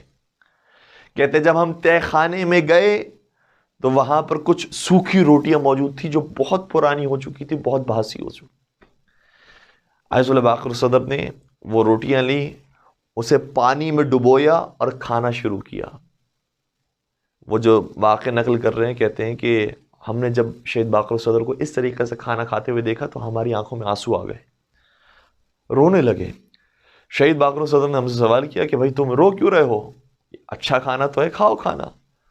کہا کہ آیت اللہ باقر الصدر ہم جانتے ہیں کہ آپ کس لیول پر اپنی زندگی گزار رہے تھے، کتنے بہترین کھانے آپ کے لیے آیا کرتے تھے، اور کتنی آپ کی اچھی زندگی تھی، ایک بہتر انداز میں آپ کی زندگی تھی، اور اچھا کھایا کرتے تھے، اچھا پہنا کرتے تھے، ساری چیزیں آپ کے لیے مہیا تھی۔ اور اب آپ کی حالت یہ ہو گئی ہے کہ اتنی پرانی، اتنی باسی روٹی آپ کھانے پر مجبور ہو گئے ہیں۔ تو اس وقت شہید باقر الصدر نے یہ جملہ ارشاد فرمایا، اور جس سے پتہ چلتا ہے کہ مومن کے لیے اگر رائے حق پر ہے تو جو کھانا اسے مل جائے وہی بہترین کھانا ہوتا ہے۔ شہید باقر الصدر نے ارشاد فرمایا کہ تو یہ جو سمجھ رہا ہے کہ میرے پاس جو باسی روٹیاں ہیں، یہ پرانی روٹیاں ہیں، یہ بہت بری ہیں، یہ اس کے اندر وہ مزہ نہیں ہے، وہ لطف نہیں ہے، یاد رکھ اس روٹی کے اندر جو مجھے ذائقہ محسوس ہو رہا ہے وہ آج تک مجھے کسی کھانے میں محسوس نہیں ہوا۔ کیوں؟ اس لیے کہ مجھے یقین ہے کہ یہ جو میں کھانا کھا رہا ہوں یہ رضائے پروردگار کے مطابق ہے۔ خدا میرے اس حالت کو دیکھ رہا ہے، اور خدا جب اس چیز کو دیکھ رہا ہے اور خدا کی تائید شامل ہے تو اس سے بڑھ کر مجھے اور کون سی تائید چاہیے؟ اس لیے جتنی لذت مجھے اس کھانے کے اندر آ رہی ہے اور کسی چیز میں نہیں آ رہی۔ اللہ اکبر! اگر انسان اس مفہوم کو سمجھ جائے تو زندگی گزارنا بہت آسان ہو جائے گی۔ اور زیارت اربعین کا پیغام بھی یہی ہے۔ زیارت اربعین جو انشاءاللہ آج بھی پڑھیں گے مومنین، اور کل کے دن بطور خاص اس کا حکم دیا گیا ہے، اربعین کے دن جب دن کی روشنی نمودار ہو جائے اور سورج چڑھ جائے تو اس وقت اس زیارت کو پڑھنا چاہیے۔ تو زیارت کے ابتدائی حصے میں تو سلام ہے، مولا آقا امام حسین علیہ السلام کو سلام پیش کیا گیا ہے، اور یاد رکھیے گا یہ بھی چیز ضروری ہے۔ بس اوقات لوگ مقصد اور ہدف قیام امام حسین کو بیان کرتے کرتے جو خود امام حسین علیہ السلام کے فضائل ہیں اور سن 61 ہجری کے جو شہید کربلا ہیں ان کو لوگ فراموش کر جاتے ہیں۔ نہیں، ان کو تو یاد رکھنا ہی ہے۔ اس حسین کو یاد رکھیں گے تو ہر زمانے کی آنے والی نسلیں اپنے زمانے کے حسین کو بھی یاد رکھیں گی، اور حسین کے مقابلے پر کھڑے ہونے والے یزید کو بھی یاد رکھیں گے، امام زمانہ کو بھی یاد رکھیں گے، امام زمانہ کے مقابلے پر جو آوازیں بلند ہو رہی ہیں ان کا بھی مقابلہ کرنے کا حوصلہ پیدا کریں گے۔ تو مولا حسین پر سلام پیش کرنے کے بعد پھر اس مقصد کو بیان کیا جاتا ہے، کیوں امام حسین نے اپنی جان قربان کی؟ باقاعدہ یہ جملے موجود ہیں، وَبَذَلَ مُحْجَتَهُ فِيكَ لِيَسْتَنْقِذَ عِبَادَكَ مِنَ الْجَهَالَةِ وَحَيْرَةِ الضَّلَالَةِ۔ حسین مظلوم نے اپنی جان کو اس لیے قربان کیا تاکہ لوگوں کو جہالت سے نکالیں، اندھی تقلید سے نکالیں، جو بغیر سوچے سمجھے کسی کی تعصب میں آ کر کسی طرف جانے کی کوشش کر رہے ہیں، کیا اس سے نکلو، اپنے ذہن کو آزاد کرو، کھولو، منطقی سوچ کے ساتھ آگے بڑھو، اگر کسی کے پاس کوئی دلیل ہے تو اس دلیل کو تسلیم کرو۔ تو کہا کہ جہالت دور کرنے کے لیے آقا امام حسین نے اپنی جان کو قربان کیا، لوگوں کو گمراہی سے بچانے کے لیے، پہچانو کہ کہاں پر رائٹ ڈائریکشن ہے، کہاں پر حق موجود ہے، اس لیے اپنی جان قربان کی۔ اور پھر آگے ارشاد فرماتے ہیں امام معصوم چھٹے سرکار کہ وَقَدْ تَوَاذَرَ عَلَيْهِ مَنْ غَرَّتْهُ الدُّنْيَا وَبَاعَ حَظَّهُ بِالْأَرْذَلِ الْأَدْنَى۔ فرمایا اور یہ لوگ متحد ہو گئے تھے حسین مظلوم کو شہید کرنے کے لیے۔ کون لوگ؟ کہ جنہیں دنیا کی لذتوں نے دھوکے میں مبتلا کر دیا تھا، یہ دنیا کے پیچھے جا کر اس لیول پر آ گئے کہ حسین مظلوم کی بھی پرواہ نہیں کی اور انہیں بھی شہید کر دیا۔ عمر سعد کے جملے دیکھیے، عمر سعد جب اس کو ملک رائے کی حکومت کی پیشکش کی گئی کہ تجھے تہران کی حکومت دیں گے، لیکن تہران کی حکومت جب دینے کا وقت آیا تو اس وقت یہ شرط بھی رکھی کہ پہلے تو نواز رسول کو، حسین ابن علی کو قتل کرے گا، اس کے بعد تجھے یہ حکومت دی جائے گی۔ تو عمر سعد ظاہری طور پر تو وہ بھی متدین انسان تھا، صحابی رسول کا بیٹا تھا، سعد ابن ابی وقاص کا بیٹا ہے، اس لیے پہلے وہ بھی دو مائنڈ اس کے بن گئے اور سمجھ نہیں آیا کہ مجھے کرنا کیا چاہیے، کیا میں اتنا بڑا قدم اٹھا لوں اور کیا حسین مظلوم کے خون سے اپنے ہاتھوں کو رنگین کر لوں، یا میں یہ کام نہیں کروں اور پھر اگر میں نے یہ کام نہیں کیا تو پھر مجھے ملک کے رہ کی حکومت بھی نہیں ملے گی، میں کیا کروں؟ ایسی حالت میں اس سے کچھ اشعار پڑھے ہیں اور وہ اشعار قابل غور ہیں۔ کہتا ہے کہ الا انما الدنیا بخیر معجل فما عاقل باع الوجود بدین۔ اللہ اکبر! کیسے کیسے وسوسے شیطان انسان کے دماغ میں ڈالتا ہے، جب انسان کا دل ایسے ایسے دنیا کی طرف مائل ہونا شروع ہو جائے تو کیسے کیسے بہانے شیطان ڈالنے کی کوشش کرتا ہے۔ کہنے لگا، عمر سعد کی زبان سے جملے جاری ہوئے کہ دیکھو دنیا ایسی چیز ہے کہ جو ابھی تمہارے سامنے موجود ہے، اور وہ جو آخرت ہے اس کے بارے میں تو کوئی بھروسہ نہیں ہے، پتہ نہیں ہے بھی یا نہیں ہے۔ اور یہی خیالات وہ ہیں کہ جو کبھی کبھار ہمارے نوجوانوں کے ذہنوں میں پیدا ہوتے ہیں کہ نہیں معلوم کہ وہ دنیا ہے بھی یا نہیں ہے، ابھی تو یہ دنیا جو سامنے موجود ہے اس کی فکر کرو۔ یہ عمر سعد کی سوچ ہے، یہ شیطانی سوچ ہے کہ آخرت کا خیال انسان کے ذہن سے نکالنے کی کوشش کرتا ہے۔ ارے وہ خدا کہ جس نے دنیا میں انسان کو اتنی حساس طریقے سے اور اتنے نازک انداز میں پیدا کیا ہے کہ ایک ایک چیز ایکیوریٹ ہے، ایک ایک چیز اپنے مقام پر موجود ہے، اتنی بہترین دنیا اور اتنی بہترین کائنات خلق کی ہے، کیا وہ بغیر مقصد کے، بغیر ہدف کے خلق کی گئی ہے؟ جو اس دنیا کے اندر مظلومیت کے ساتھ زندگی گزارتا ہے اور مظلومیت کے ساتھ شہید کر دیا جاتا ہے، کیا اس کا کوئی حساب و کتاب نہیں ہوگا؟ اگر کوئی اس دنیا کے اندر ظلم ڈھاتا ہے تو کیا اس کا کوئی مواخذہ نہیں کیا جائے گا؟ کیا یہ دنیا جو خدا نے بنائی ہے؟ یقیناً اس کے بعد حساب و کتاب ہے، اور اس سے دین اسلام نہیں ہے کہ جو یہ کہتا ہے کہ حساب و کتاب ہے۔ جو دین بھی آسمانی دین ہونے کا دعویٰ کرتا ہے، ہر ایک نے کہا ہے کہ اس دنیا کے بعد حساب و کتاب ہے۔ اس کا مطلب یہ ہوا کہ اس دنیا کے بارے میں انسان کو فکر مند رہنا چاہیے، آنے والی ہے وہ دنیا۔ کہنے لگا کہ الا انما الدنیا بخیر معجل فما عاقل باع الوجود بدین، کہ جب دنیا ہمارے سامنے موجود ہے تو کیا تم نے کوئی عقل مند انسان ایسا دیکھا ہے کہ جو سامنے کی چیز کو چھوڑ دے اور ادھار پر بھروسہ کرے، جو بعد میں آنے والی آخرت ہے اس کے اوپر بھروسہ کرے؟ یہ تو سامنے موجود ہے، یہ تو کم از کم لے لیں۔ پھر آگے وہ کہتا ہے کہ یقولون ان اللہ خالق جنت ونار وتعذیب وغل یدین، یہ تو لوگوں کی باتیں ہیں کہ کوئی خدا ہے جس نے جنت بنائی ہے، جس نے جہنم بنائی ہے، جس نے ہتھکڑیاں بنائی ہیں، جس نے عذاب بنائے ہیں، یہ تو لوگوں نے باتیں کہنا شروع کر دی ہیں۔ میں کہوں گا اے عمر سعد، کیا تیرا قرآن پر سے بھی اعتبار اٹھ گیا؟ قرآن میں جتنی مرتبہ ذکر یوم آخرت کا آیا ہے اور قیامت کا آیا ہے، اتنا شاید اور کسی اور چیز کے بارے میں بیان نہیں ہوا، اتنی تاکید کے ساتھ آخرت کا ذکر آیا ہے قرآن کریم میں۔ وہ قرآن جو بار بار آخرت کی یاد دلا رہا ہے، اے عمر سعد، کیا تیرا قرآن پر سے بھی اعتبار اٹھ گیا کہ کہنا شروع کر دیا؟ لوگوں نے یہ مشہور کر دیا ہے، لوگوں نے نہیں، قرآن کی یہ آیت ہے کہ جنت بھی ہے اور جہنم بھی ہے، حساب و کتاب بھی ہے۔ فَمَن يَعْمَلْ مِثْقَالَ ذَرَّةٍ خَيْرًا يَرَهُ وَمَن يَعْمَلْ مِثْقَالَ ذَرَّةٍ شَرًّا يَرَهُ، اگر ذرہ برابر بھی نیکی کی ہوگی تو پروردگار وہ بھی دکھائے گا، اور اگر ذرہ برابر برائی کی ہوگی تو پروردگار اسے بھی دکھائے گا، سامنے لے کر آئے گا۔ اس لیے قرآن کی آیتیں ہیں۔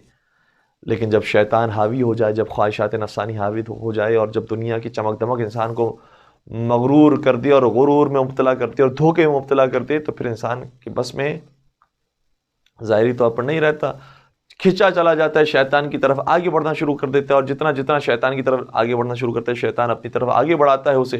قرآن مجید کی بھی تو آیت یہ ہے کہ وَلَا تَتَّبِعُوا خُطُوَاتِ الشَّيْطَانِ، شیطان کے فٹ اسٹیپس کی پیروی نہ کرو، یعنی شیطان آہستہ آہستہ اپنی طرف کھینچتا ہے، دلیل لا کر انسان کو مجبور کرتا ہے کہ انسان دنیا کی طرف آ جائے، شیطان کے راستے کی طرف آ جائے، خدا کے راستے سے دور ہو جائے۔ تو عمر سعد نے کہا یقولون، لوگوں نے یہ بات کہی ہے۔ پھر آگے کہتا ہے اور اگر یہ اپنی بات میں سچے نکلے اور واقعاً کوئی آخرت ہوئی تو میں کیا کروں؟ اس کے لیے بھی شیطان نے اسے ایک مشورہ دے دیا کہ فَإِن صَدَقُوا فِي مَا يَقُولُونَ إِنَّنِي أَتُوبُ إِلَى الرَّحْمَنِ مِن سَنَتَيْنِ، اگر یہ لوگ سچے نکلے اور واقعاً کوئی جنت اور جہنم ہوئی تو کوئی مسئلے والی بات نہیں ہے، جب میں یہ کربلا کا واقعہ ہو جائے گا تو اس کے بعد پھر میں توبہ کر لوں گا، اور اس کے بعد پھر مجھے جنت بھی مل جائے گی۔ تو ملک رہ کی حکومت بھی مل گئی اور مجھے جنت بھی مل گئی۔ گویا عمر سعد کو جو شیطان نے مشورہ دیا ہے، تو شیطان نے یہ نہیں بتایا کہ بھائی صاحب آپ کے لیے جو زندگی ہے وہ قیامت تک کے لیے نہیں ہے، بلکہ آپ کی موت کبھی بھی آ سکتی ہے۔ ہو سکتا ہے کہ واقع کربلا ہو اور آپ کی موت آ جائے، توبہ کی توفیق نصیب نہ ہو، اور واقع کربلا کے بعد بھی کتنے لوگ ایسے ہیں جو کتنے عرصے تک زندہ رہے لیکن توبہ کی توفیق انہیں نصیب نہیں ہوئی۔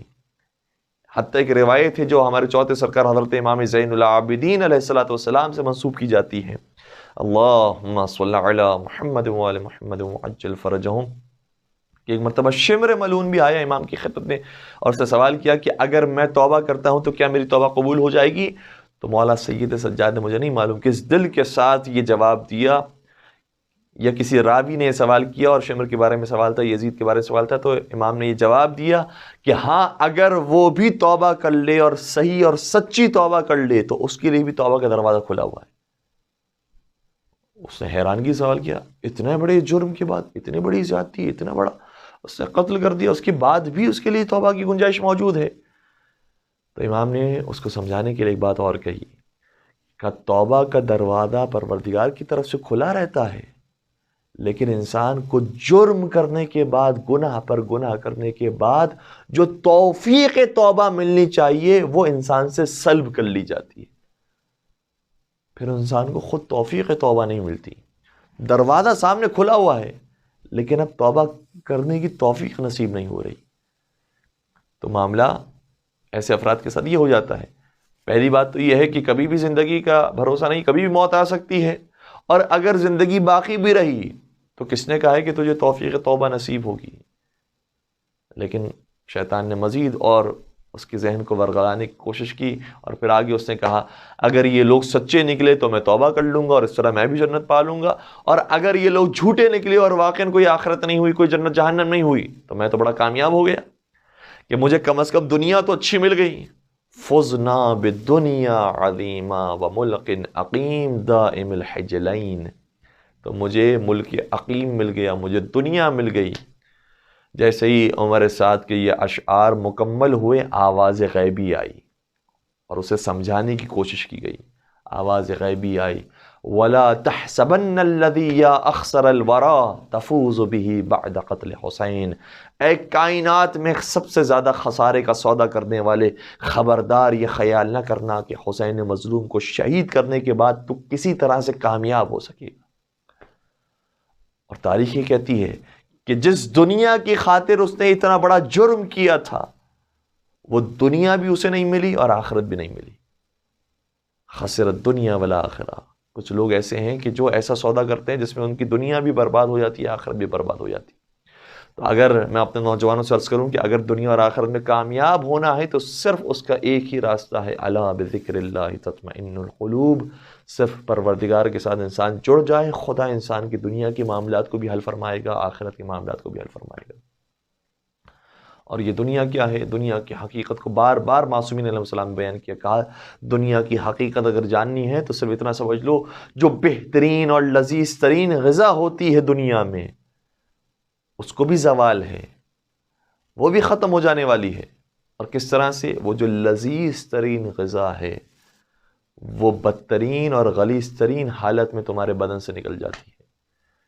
کہ یہ ہے دنیا، دنیا کی ہر چیز کو زوال ہے۔ اور میں ایک بات آپ کے سامنے جو شیئر کرنا چاہ رہا ہوں وہ صرف اسلام کا یہ نظریہ نہیں ہے، جس طرح سے ہم نے عرض کرنے کی کوشش کی، اسلام نے آخرت کو یاد نہیں دلایا ہے، جتنے بھی آسمانی مذاہب تمام ہی نے آخرت کو یاد دلایا ہے۔ اس لیے اب جو میں بات بیان کر رہا ہوں وہ انسان کی لاجک میں آنے والی ہے، منطق کے مطابق ہے۔ کس کی مثال؟ بودھا کی مثال۔ بودھا کون؟ جو بدھس پورا دین آج بھی بہرحال موجود ہے، اس کا جو سربراہ ہے، اس کے بارے میں جو کہانی ملتی ہے اور اس کے بارے میں جو داستان ملتی ہے وہ یہ ملتی ہے کہ وہ خود کسی بادشاہ کا بیٹا تھا، اور بادشاہ کے یہاں جب اس کی ولادت ہوئی تھی تو اس نے اپنے جو درباری طبیب تھے اور درباری جو نجومی تھے جو پیشن گوئی کیا کرتے تھے، ان سے مشورہ طلب کیا کہ میں اپنے اس بیٹے کو بادشاہ بنانا چاہتا ہوں، تو میں اس کو کیا کروں؟ تو کہا کہ اس کی پھر ایسے تربیت کرو کہ اسے کوئی چیز ایسی نظر نہ آئے کہ جس کے بعد اس کے دل کو تکلیف ہو اور اذیت محسوس ہو۔ اس کو ایک بہترین شاندار کمرے میں رکھو، ایک عالیشان محل ہو اور اس کے اندر بہترین غذائیں آ رہی ہوں، اس کے لیے بہترین کھانا ہو، بہترین لباس ہو، نوکر چاکر موجود ہو۔ اگر یہ خوشی کے ساتھ اور اچھے مسکراتے ہوئے یہ پروان چڑھے گا تو پھر بعد میں جا کر یہ بادشاہ بنے گا۔ یہ درباری طبیبوں نے مشورہ دیا، اس نے ویسے ہی کام کرنا شروع کیا۔ ایک دن جب بادشاہ بھی موجود نہیں تھا اور درباری جو ملازمین تھے وہ بھی موجود نہیں تھے اور یہ بڑا ہو چکا تھا، تو یہ محل سے باہر نکلا اور دیکھنا شروع کیا کہ بھئی محل سے باہر کی زندگی کیسی ہوتی۔ جیسے ہی محل سے باہر نکلا تو پہلے ہی قدم رکھتے ہوئے حیران ہو گیا کہ محل کے اندر جہاں اتنی رونق موجود ہے، اتنا زرق و برق موجود ہے، جیسے ہی باہر قدم رکھا تو جھوپڑیاں نظر آ رہی ہیں، لوگ پریشان حال ہیں، بڑی مصیبت کے اندر ہیں، لباس پھٹا ہوا ہے، پریشان حال ہے۔ تو کہا کہ یہ بھی لوگ ہوتے ہیں، ایسے بھی لوگ ہوتے ہیں، یہ زندگی ہوتی ہے۔ بڑا پریشان ہوا، اور پھر وہ سارا جو سفر کیا اس نے، اس کے بعد جب محل میں واپس لوٹا، لوگ جو ملازمین تھے وہ پریشان ہو گئے کہ بھئی یہ شہزادہ کہاں چلا گیا۔ جب وہ شہزادہ لوٹ کر آیا تو کہا کہ آپ کیسے باہر نکل گئے، ہمیں یہ حکم دیا گیا تھا کہ آپ باہر نہ نکلیں، آپ کس طرح سے باہر نکل گئے؟ تو کہا کہ میں بھی دیکھنا چاہتا تھا دنیا کو، اس لیے میں دنیا دیکھنے کے لیے باہر نکلا۔ بادشاہ تک یہ اطلاع پہنچی تو نوکروں پر وہ برہم ہو گیا کہ میرے بیٹے کو کس طرح سے تم نے باہر جانے دیا، اور جو سارا میرا منصوبہ تھا وہ تم نے برباد کر دیا۔ مجھے یہ میرے نجومیوں نے جو پیشن گوئی کرتے ہیں انہوں نے بتایا تھا کہ اگر اس کو صرف خوشیاں ملیں گی تو یہ میرے بعد بادشاہ بن سکے گا، اگر اسے کوئی تکلیف مل گئی، کوئی غم اس نے دیکھ لیا، کسی کا درد دیکھ لیا، تو اس کے بعد تمہارے بعد یہ بادشاہ نہیں بن سکے گا۔ تو بالآخر تم نے وہ کام کر دیا کہ یہ شرط پوری نہیں ہوئی۔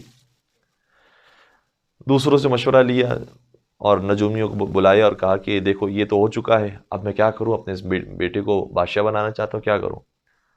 کہا پھر اب اس کے ذہن سے، جو اس کے ذہن میں یہ منظر آ گیا ہے کہ غریب بھی ہوتے ہیں باہر لوگ، نادار لوگ بھی ہوتے ہیں، بے لباس لوگ بھی ہوتے ہیں، فقیر لوگ بھی ہوتے ہیں، اس ذہن کے منظر کو دور کرنے کے لیے ایک عالیشان تقریب رکھو، اس میں انواع و اقسام کی غذائیں رکھو دسترخوان پر، اور رقاصائیں بلاؤ، گلوکار کو بلاؤ، اور ایک شراب و کباب کی محفل ہو، وہ سجاؤ، تاکہ وہ جو خیال اس کے ذہن کے اندر آ گیا ہے وہ ختم ہو جائے۔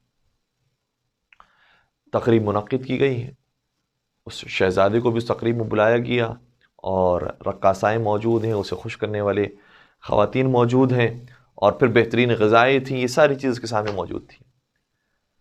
لیکن وہ ساری چیز دیکھنے کے باوجود کوئی اس کے چہرے پر خوشی کے آثار نہیں آ رہے تھے۔ اور یہ بودا کی جو کہانی ہے، اس کے بعد سے اس کے اندر تبدیلی پیدا ہونا شروع ہوئی۔ وہ کیا تبدیلی ہوئی؟ وہ ساری تقریب کو دیکھتا رہا، رقاصائیں رقص کرتے کرتے گر گئیں، تھک گئیں، گلوکار گاتے گاتے تھک گئے، سو گئے، لوگوں نے کھانا کھا لیا، کھانا ختم ہو گیا، وہ دسترخوان اسی طریقے سے پڑا رہا، یہ ساری چیزیں اس کے سامنے موجود تھی۔ وہ عبرت کی نگاہوں سے دیکھ رہا تھا، دنیا کو دیکھ رہا تھا کہ دنیا کا انجام کیا ہوتا ہے۔ یہ ساری چیزیں دیکھنے کے بعد جب سب سو گئے اور سب شراب پینے کے بعد مدہوش ہو گئے، تو اس نے پھر یہ کہا کہ دیکھ، دنیا اسی کا نام ہے، دنیا کی بہترین چیزیں بھی موجود ہوں تیرے سامنے، بہترین غذائیں بھی موجود ہوں، تو دیکھ بعد میں یہ ان کا کیا حشر ہوتا ہے اور یہ کیسی دکھائی دیتی۔ بہترین خواتین، خوبصورت ترین خواتین، رقاصائیں موجود ہوں تو یہ بالآخر رقص کرتے کرتے ختم ہو جاتی ہیں اور مدہوش ہو جاتی ہیں، اس کے بعد ان کی ساری خوبصورتی ختم ہو جاتی ہے، اس کو بھی زوال ہے۔ اور جتنے جوان موجود ہیں بالآخر وہ بھی بوڑھے ہونے والے ہیں، انہیں بھی زوال ہے۔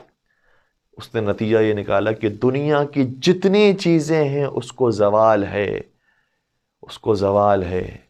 مجھے کسی ایسی ذات کے پاس جانا ہے جس کو کوئی زوال نہ ہو۔ اور یہاں سے پھر وہ محل کو ترک کرتا ہے، چھوڑتا ہے، اور اس کے بعد بہت دور چلا جاتا ہے، اور چلتا چلتا اپنے شہر کو چھوڑ کر، اپنے ملک کو چھوڑ کر اس مقام پر پہنچتا ہے کہ جہاں پر ایک بہت بڑا سا درخت ہوتا ہے، اس درخت کے سائے میں وہ پناہ لیتا ہے، وہاں پر ریاضتیں کرنا شروع کرتا ہے، اور پھر اس درخت کو بھی آج بدھسٹ بڑا مقدس مانتے ہیں، اور وہاں پر اس کی پھر قبر بنتی ہے۔ تو یہ جو بودا ہے اس کا تعلق تو ہمارے مذہب سے نہیں ہے، اس کا تعلق تو دین اسلام سے نہیں ہے، لیکن یہ بھی دنیا کو سمجھ گیا کہ دنیا کی ہر چیز کو زوال ہے۔ حتیٰ ہم دنیا کی کیا بات کریں، ہمیں بھی زوال ہے، ہم بھی ختم ہو جانے والے ہیں۔ اگر کوئی چیز باقی رہ جانے والی ہم میں سے تو وہ ہماری روح ہے، اور وہ روح بھی اگر الہی روح ہوگی، اگر وہ خدا کے ساتھ جڑی ہوئی ہوگی، تو چونکہ خدا کو زوال نہیں ہے اس لیے ہماری روح کو بھی اس انداز سے زوال نہیں ہوگا، ورنہ یہ روح باقی ہوگی اور صرف جہنم کی آگ میں جلتی رہے گی، اور انسان جتنا باقی جو زندگی کا سفر ہے وہ تباہی اور بربادی کے ساتھ کرے گا۔ علامہ طباطبائی اکثر اپنے درس کے اندر کہا کرتے تھے کہ دیکھو اپنے ابد کی فکر کرو، جو اپنی ابدی زندگی ہے اس کی فکر کرو، یہ زندگی ختم ہو جائے گی، وہ زندگی باقی رہنے والی ہے، لہٰذا اس کی پرواہ کرو۔ بس عزیزوں، میں نے اپنی بات کو مکمل کیا کہ زیارت اربعین کا پیغام یہ ہے کہ انسان اپنی آنکھوں کو کھولے اور محسوس کر لے کہ دنیا کی ہر چیز فانی ہے، جو باقی رہ جانے والی ہے وہ کیا ہے؟ وہ خدا اور خدا کے بندوں کے ساتھ جڑ جانا ہے۔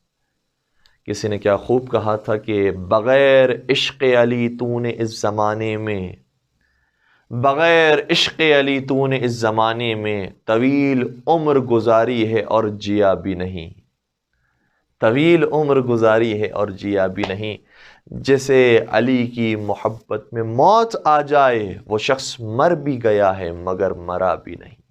درود پڑھ دیجئے محمد و آل محمد پر، اللہم صلی علی محمد و آل محمد وعجل فرجہم۔ اور آج دیکھیے شہید سبت جعفر ہوں، شہید ناصر عباس ہوں، یا دیگر ہمارے شہداء ملت جعفریہ ہوں جنہوں نے اپنی جانوں کو قربان کیا، آج ان کا ذکر بھی ہوتا ہے اور ان کی یاد بھی منائی جاتی ہے۔ کیوں؟ کیونکہ انہوں نے جس ہستی کے اوپر اپنی جان کو قربان کیا ہے وہ ہستیاں لازوال ہستیاں ہیں۔ اور وہ کیوں لازوال ہیں؟ کیونکہ وہ لازوال ذات پروردگار کے ساتھ جڑی ہوئی ہیں۔ اس لیے انسان بھی لازوال اگر ہونا چاہتا ہے تو اپنے آپ کو جوڑ دے پروردگار کے ساتھ اور پروردگار کے خاص الخاص بندوں کے ساتھ۔ اور مجھے نہیں سمجھ میں آتا کہ اربعین کے موقع پر عراقی مومنین کو یہ جذبہ کہاں سے ملتا ہے کہ وہ لاکھوں زائرین کی خدمت کرتے ہیں، کہاں سے یہ جذبہ نصیب ہوتا ہے؟ میرے ذہن میں تو صرف ایک ہی چیز آتی ہے اور وہ چیز یہ ہے کہ وہ یہ محسوس کرتے ہیں کہ جب حسین نے اپنا سب کچھ قربان کر دیا تو ہم کیوں پیچھے رہ جائیں؟ ہم بھی تو خادم امام حسین ہونے کا دعویٰ کرتے ہیں، ہم بھی تو مولا کے چاہنے والے ہونے کا دعویٰ کرتے ہیں، اس لیے ہم بھی اپنا سب کچھ حسین کے راستے میں قربان کر دیں۔ اور آپ نے یقین کلپس دیکھی ہوں گی، آپ کے سامنے ویڈیوز آتی ہوں گی کہ کتنے ایسے خدمت گزار ہیں کہ جو باقاعدہ زائرین کو پکڑتے ہیں، روکتے ہیں کہ آپ کو ہمارے گھر پر چلنا ہے، آپ کو ہمارے گھر کا کچھ کھانا کھانا ہے، آپ کو ہمارے گھر پر توقف اختیار کرنا ہے، ہم آپ کی مالش کریں گے، ہم آپ کی خدمت کے بغیر آپ کو آگے نہیں جانے دیں گے۔ یہ زائرین کا جذبہ، حتی بعض زائرین کی تو اس طرح سے بھی کلپس ہم تک پہنچی ہیں اور یقیناً وہ آپ تک بھی آئی ہوں گی کہ اسلحہ لے کر آ گئے کہ زائرین کو ہم جانے نہیں دیں گے جب تک کہ وہ ہمارے یہاں کا کوئی نیاز نہ چکھ لیں، ہمارے یہاں کا نمک نہ چکھ لیں، پھر ہم آگے اپنے مولا کی زیارت کرنے کے لیے جانے دیں گے۔ مجھے نہیں معلوم کہ یہ جذبہ عراقیوں میں کیسے آیا ہے، شاید انہیں پتہ چل گیا ہے کہ اگر کوئی خدمت زائر امام حسین کرتا ہے تو اس کا مقام قیامت میں کیا ہوتا ہے۔ اگر قیامت پر یقین ہوگا تو پھر انسان اس طرح سے زائرین کی خدمت بھی کرے گا، زیارت پر جائے گا بھی۔ پروردگار اس سال ہمیں توفیق نصیب نہیں ہوئی، لیکن تو ہمیں آئندہ آنے والے ایام میں مولا حسین کی زیارت کی توفیق نصیب فرما، اور ہر سال مولا امام حسین علیہ السلام کی زیارت سے ہم سب کو مشرف فرما، چاردہ معصومین کی زیارتوں سے مشرف فرما۔ بس عزیزوں، میں ایک عراقی کا واقعہ بیان کروں اور اس کے بعد پھر میں اسی سے ہی اربعین کے مصائب سے جڑ جاؤں۔ کہتے ہیں کہ کچھ جو زائرین جا رہے تھے انہیں عراقی ایک بچے نے روکا اور زبردستی کر رہا تھا اور کہہ رہا تھا کہ ہمارے ساتھ چلیں، ہمارے ساتھ چلیں، اور یہ اس نے جملے کہے کہ اگر تم ہمارے ساتھ نہیں چلے نا تو میرے بابا مجھے ماریں گے، کہیں گے کیوں ظاہر کو نہیں لے کر آئے، اس لیے مجھے زبردستی آپ کو لے کر جاؤں گا، کچھ دیر کے لیے ہمارے پاس آئیے اور ہمارے یہاں دسترخوان سے نمک چکھیے۔ یہ مجبور ہوئے اور چلے۔ جب وہاں پہنچے تو بڑا مفصل انتظام تھا زائرین کے لیے، انہیں بڑا سکون ملا، وہیں پر کھانا کھایا، وہیں پر آرام کیا، سو گئے۔ جب صبح کا وقت آیا باہر نکلے تو کیا دیکھا کہ کچھ خواتین ہیں اور کچھ بچے ہیں جو باہر کمبل بچھائے ہوئے سو رہے ہیں۔ انہوں نے سوال کیا کہ بھئی یہ کون سی خواتین ہیں، یہ کون سے بچے ہیں، کیوں انہیں اندر جگہ نہیں دی ہے؟ کہنے لگے کہ یہ ہمارے گھر کی خواتین ہیں، یہ ہمارے گھر کے بچے ہیں۔ زوار امام حسین کا مقام یہ ہے، ہم نے اپنا گھر خالی کر دیا ہے ان کے لیے، یہ ہمارے گھر کی خواتین باہر سو جائیں گی، ان کو کوئی پریشانی نہیں ہے، لیکن ظاہر امام حسین کو کوئی تکلیف نہیں ہونی چاہیے۔ کہتے پھر کچھ دیر کے بعد وہ ہمیں گاڑی پر بٹھا کر ایک مقام پر لے کر گیا۔ جب ہم اس جگہ پر پہنچے تو وہ اور بہتر وہاں پر انتظامات موجود تھے، لیکن وہاں پر کچھ لوگ آئے ہوئے تھے اور جھگڑا قائم کر دیا تھا، اور انہوں نے گھر پہنچ کر انہوں نے داد و فریاد بلند کر دی تھی۔ وہاں پہنچے تو ان سے سوال کیا کہ بھئی کیا معاملہ ہے؟ یہ جو زائرین تھے یہ اتنی زیادہ عربی نہیں جانتے تھے، لیکن ان میں سے ایک زائر تھا جو تھوڑی سی عربی جانتا تھا، وہ انتظار کرنے لگا کہ بھئی یہ جھگڑا حل ہو جائے، اس کے بعد پھر ہم آئیں اور تھوڑا سا دور ہی رہیں، کہیں ایسا نہ ہو کہ یہاں پر بھی کوئی زائرین کا معاملہ ہو اور ہماری وجہ سے کوئی آپس میں اختلاف پیدا ہو جائے، اس لیے تھوڑا سے دور ہو گئے۔ وہ جو لے کر گیا تھا وہ واپس آیا باتیں سننے کے بعد، اور اس نے کہا کہ آپ کو معذر چاہتے ہیں کہ تکلیف ہوئی؟ انہوں نے کہا نہیں، کوئی تکلیف کی بات نہیں، ماجرا کیا ہے، ہوا کیا؟ کہ ہوا یہ کہ میرے بیٹے اور اس کے بیٹے کے درمیان کچھ دن پہلے جھگڑا ہو گیا تھا، اور مسائل ہوتے رہتے تھے، اختلافات ہوتے رہتے تھے، جھگڑے ہوتے رہتے تھے، لیکن اس بار جو جھگڑا ہوا اس میں میرے بیٹے نے اس کے بیٹے کے اوپر سر پر ایک ایسی چیز ماری جس کے بعد اس کا بیٹا مر گیا، اور میرا بیٹا ابھی زندان میں ہے، میرا بیٹا ابھی جیل میں ہے۔ تو یہ شخص میرے پاس آیا ہے اور یہ کہہ رہا ہے کہ جو تم نے میرے بیٹے کا قتل کیا ہے، تمہارے بیٹے نے میرے بیٹے کا قتل کیا، وہ میں قتل معاف کرنے کے لیے تیار ہوں، اس شرط پر کہ تمہارے پاس جو زائرین موجود ہیں اس میں سے آدھے زائرین مجھے دے دو۔ اللہ اکبر! کہ میں اپنے بیٹے کا قتل معاف کرنے کے لیے تیار ہوں، مگر جو زائرین امام حسین تمہارے پاس موجود ہیں اس میں سے آدھے مجھے دے دو، کیونکہ میرے پاس اب تک کوئی زائر نہیں آیا ہے، میں کیا منہ دکھاؤں گا مولا حسین کو، ان کی مادر گرامی کو، اس لیے میں یہ اپنا بیٹے کا قتل معاف کرنے کے تیار ہوں تاکہ تم کچھ زائر مجھے دے دو۔ یہ جو مہمان بنے ہوئے تھے اور جو ان کے پاس آئے ہوئے تھے انہوں نے کہا یہ بہت اچھی بات ہے، اس طرح سے آپ کا بیٹا آزاد ہو جائے گا۔ کہا کہ نہیں، میں اپنے بیٹے کو اس چیز پر آزاد نہیں کر سکتا۔ کل قیامت کے دن اگر فاطمہ زہرا نے مجھ سے سوال کر لیا کہ تجھے میرا بیٹا زیادہ حسین پسند تھا یا اپنا بیٹا عزیز تھا، تو میں کیا جواب دوں گا؟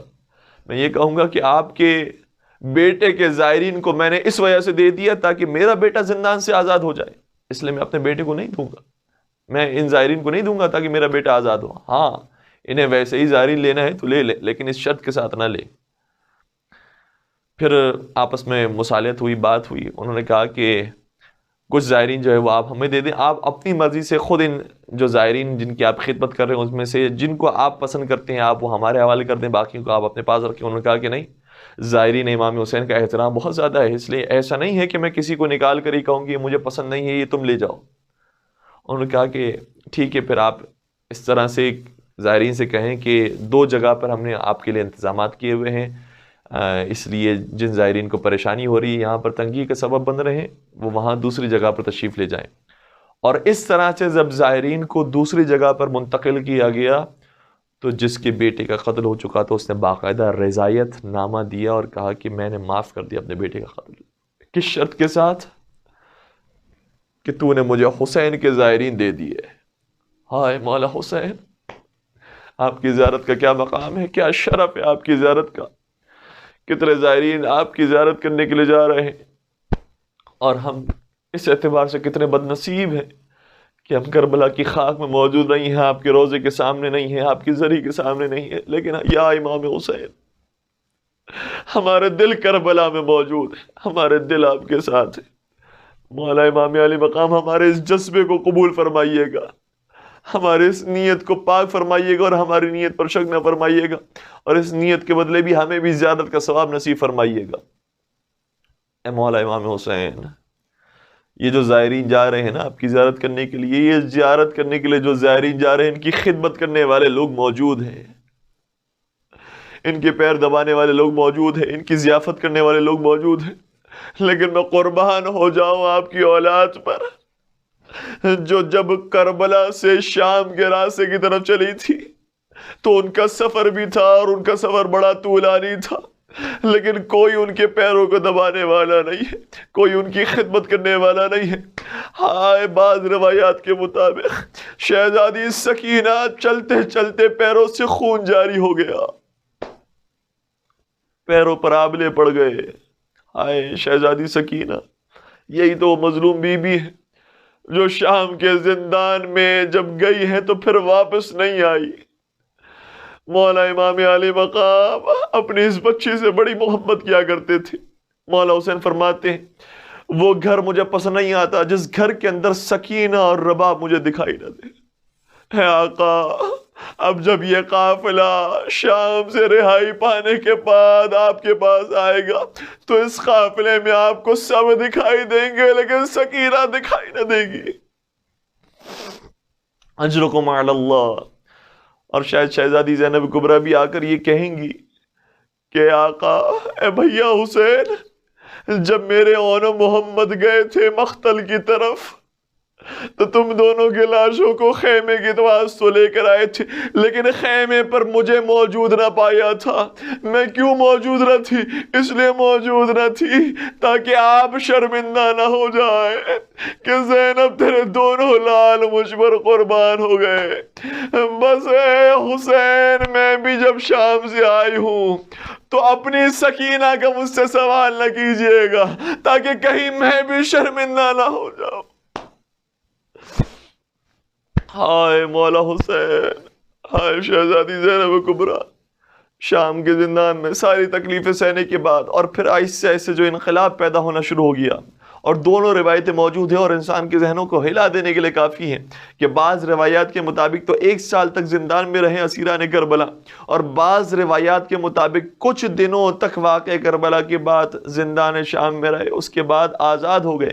کیوں آزاد ہو گئے؟ کہا کچھ دنوں کے اندر ہی وہ انقلاب اسیروں نے قائم کر دیا کہ حاکمان شام سب تہس تہس ہو گئے اور سب زیر ہو گئے، ان کا چٹا پٹا سب ظاہر ہو گیا، اور سمجھ گئے لوگ کہ یزید وہ ہے، یزید کے آبا اجداد وہ ہیں کہ جنہوں نے اسلام کو سب سے زیادہ نقصان پہنچانے کی کوشش کی ہے۔ یہ کتنے دنوں کے اندر ہوا؟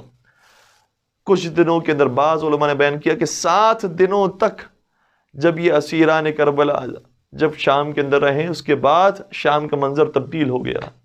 ہائے، اس منظر کے تبدیل کرنے میں جہاں پر خطبات سید سجاد کا حصہ ہے، جہاں پر خطبات حضرت زینب کبریٰ کا حصہ ہے، وہاں پر ایک اور بی بی کا حصہ بھی ہے۔ یہ کون سی بی بی ہے؟ یہ بی بی وہ ہے کہ جسے سکینہ کہا جاتا ہے۔ یہ مولا حسین کے دل کو سکون پہنچانے والی بچی ہے۔ جب اس بچی کا جنازہ زندان شام میں اٹھا تو خود دربار کی بیویاں تشریف لائی، خود شام کی عورتیں تشریف لائی، اور جب انہوں نے اپنے منظر سے دیکھا، ہائے حسین کی بچی پر یہ کیسا ظلم ڈھایا گیا ہے، کرتا جلا ہوا ہے، چہرہ سیاہ ہو گیا، ہائے بدن سے خون جاری ہے۔ غصہ آلا یہ کہتی ہے، بتاؤ اس بچی کو بیماری کون سی تھی؟ بی بی آگے بڑھ کے کہتی ہے، نہیں اس بچی کو کوئی بیماری نہیں۔ کہا نہیں، مجھے بتاؤ اسے بیماری کون سی، کہیں وہ بیماری ایسی نہ ہو کہ جو مجھے بھی لگ جائے، لہذا بتاؤ اسے بیماری کون سی تھی۔ کہا نہیں بیماری کوئی نہیں تھی، لیکن کربلا سے شام تک اس نے اتنے تماچے کھائے، اتنے تازیانے کھائے، اتنی مرتبہ یہ اونٹ سے گری ہے، اتنا پیدل چلی ہے کہ سارا بدن لہو لہان ہو گیا۔ بس عزادارو، یہ شہزادی سکینہ کی قربانی تھی، جس کے بعد یزید نے دیکھ لیا شام میں انقلاب آ جائے گا اگر ہم ان اسیروں کو آزاد نہیں کریں گے۔ اسیروں کو آزاد کرنے کا حکم دیا، سید سجاد کو بلایا گیا، کہا اے سید سجاد، تم جو کہو گے، جو مانگو گے وہ ہم دینے کے لیے تیار ہیں۔ درہم و دینار مانگو گے دینے کے لیے تیار ہیں، اگر قافلے میں ہمراہی مانگو گے دینے کے لیے تیار ہیں، لیکن سنیں گے آقا سید سجاد نے کیا فرمایا؟ کہا مجھے کچھ نہیں چاہیے، جو ہمارے اجڑے ہوئے تبرکات ہیں وہ ہمارے پاس لے کر آ جاؤ، ہمیں وہی جھولا چاہیے جس پر علی اصغر جھولا کرتے تھے، اور وہ لباس چاہیے جو میرے بابا کا لباس تھا، جسے میری دادی سیدہ کائنات سیا کرتی تھی، مجھے وہی لباس چاہیے۔ ہائے تبرکات واپس آ گئے۔ ہاں عزادارو، 40 تبرکات کی واپسی کا دن ہے، 40 اسیروں کی آزادی کا دن ہے، 40 جو نیزوں پر سر چڑھے ہوئے تھے اس کے اتارے جانے کا دن ہے، اور 40 مجلس حسین کے برپا کرنے کا دن ہے۔ ہاں، مجلس امام حسین برپا کرنے کی اجازت ملی، وہ انقلاب پیدا ہو گیا کہ خود اب یزید مجبور ہو جاتا ہے، ایک حجرہ دیا گیا، وہاں پر عزاداری مولا امام حسین برپا ہوئی، لیکن ہم اور آپ جو عزاداری برپا کرتے ہیں اور جو اس مقام پر عزاداری ہوئی ہوگی اس میں بڑا فرق ہے۔ وہاں جو عزاداری ہوئی ہے، ہائے ماتم کرنے والی بیویاں ہیں، مصائب پڑھنے والے مولا سید سجاد ہیں۔ ہائے کیسا مرثیہ پڑا ہوگا، کیسی عزاداری ہوئی ہوگی۔ عزادارو، یہ مجلسیں ہوتی رہی، کچھ دنوں تک یہ مجلسیں ہوئی، 3 دن یا 7 دن یہ مجلسیں ہونے کے بعد اب یہ قافلہ شام سے باہر نکلا۔ لیکن جب یہ قافلہ شام سے باہر نکلا، بس میں آخری مصائب کی بات بیان کرنے جا رہا ہوں، اس کے بعد التماس سے دعا کہوں گا۔ ایک مرتبہ شہزادی زینب کبریٰ نے دیکھا کہ ہماریوں کو سجا دیا گیا ہے، کہا کہ نہیں، ہماریوں کو اس طرح سے نہ سجایا جائے، ارے ہم مظلومین کا خاندان ہے، ہماریوں کے رنگ کو تبدیل کیا جائے، سیاہ پردے لگائے جائے، سیاہ پرچم لگائے جائے، پتہ تو چلے کہ حسین کے سوگوار آ رہے، اور اس طرح سے ہماری سجائی گئی۔ جب اب یہ ہماریاں بڑھنے لگی، بس ہماری کا بڑھنا تھا، ایک مرتبہ شہزادی زینب کبریٰ نے ہماریوں کو روکا اور آواز دی ہے، شام کی عورتوں واپس آؤ۔ شام کی عورتوں کو بلایا گیا اور کہا کہ ایک وصیت میں کرنا چاہتی ہوں، وہ وصیت یہ، ایک امانت ہماری تمہارے پاس موجود ہے، اس امانت کا بڑا خیال رکھنا، اس کی قبر پر پانی چھڑکتے رہنا۔ ہائے سکینہ، اسے اندھیرے سے بڑا ڈر لگتا تھا، اس لیے اس کی قبر پر چراغ بھی جلا دینا۔ ہائے سکینہ، آپ بھی اس دنیا سے گئی تو بے کفن گئی، آپ کا بابا بھی اس دنیا سے گیا تو بے کفن گیا۔ ہاں سکینہ، جب آپ کو کفن دیا تو اسی جلتے ہوئے لباس سے کفن دے دیا، اسی لہو لہان بدن کے ساتھ ہی دفنا دیا گیا، اور آپ کے بابا جن کا سر ابھی تک نوک نیزہ پر تھا، اب اس سر کو کربلا لے جایا جائے گا تاکہ حسین مظلوم کے زخمی بدن کے ساتھ اس سر کو بھی دفنایا جائے۔ ہائے یہ سر کیا قسمت پائی، کبھی نوک نیزہ پر چڑھتا ہے، کبھی خولی کے تنور میں جاتا ہے، کبھی تشت ابن زیاد میں جاتا ہے، کبھی تشت یزید میں آتا ہے، اور کبھی وہ وقت آتا ہے کہ یہی سر ہے اور بیٹی کی آگوش ہے۔ بیٹی اپنے باپ کے کٹے سر کو دیکھتی ہے، کہتی جاتی ہے، بابا ان رگوں کو کس نے کاٹا، بابا آپ کے چہرے کو کس نے خون آلود کر دیا، اور بابا آپ کے بعد میں یتیم ہو گئی، مجھے بہت مارا گیا بابا، کاش آپ زندہ ہوتے تو کوئی مجھے اس طرح تماچے نہ مارتا۔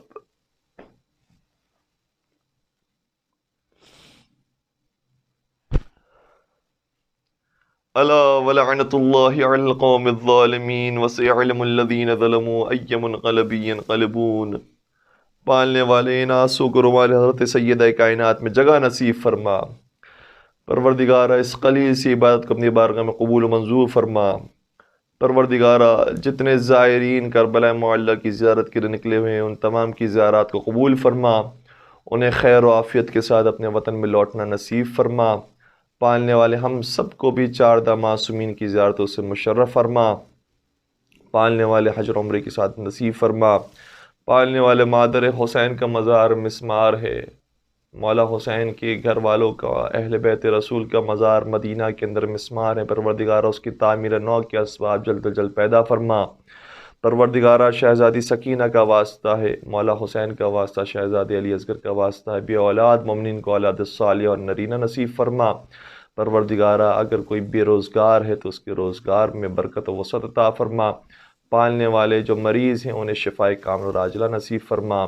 تمام شیعان حیدر کرار کی جان، مال، عزت و آبرو کی حفاظت فرما، اور تمام مظالم سے انتقام کے لیے وارث حسین حضرت حجت ابن الحسن کے ظہور میں تعجیل فرما۔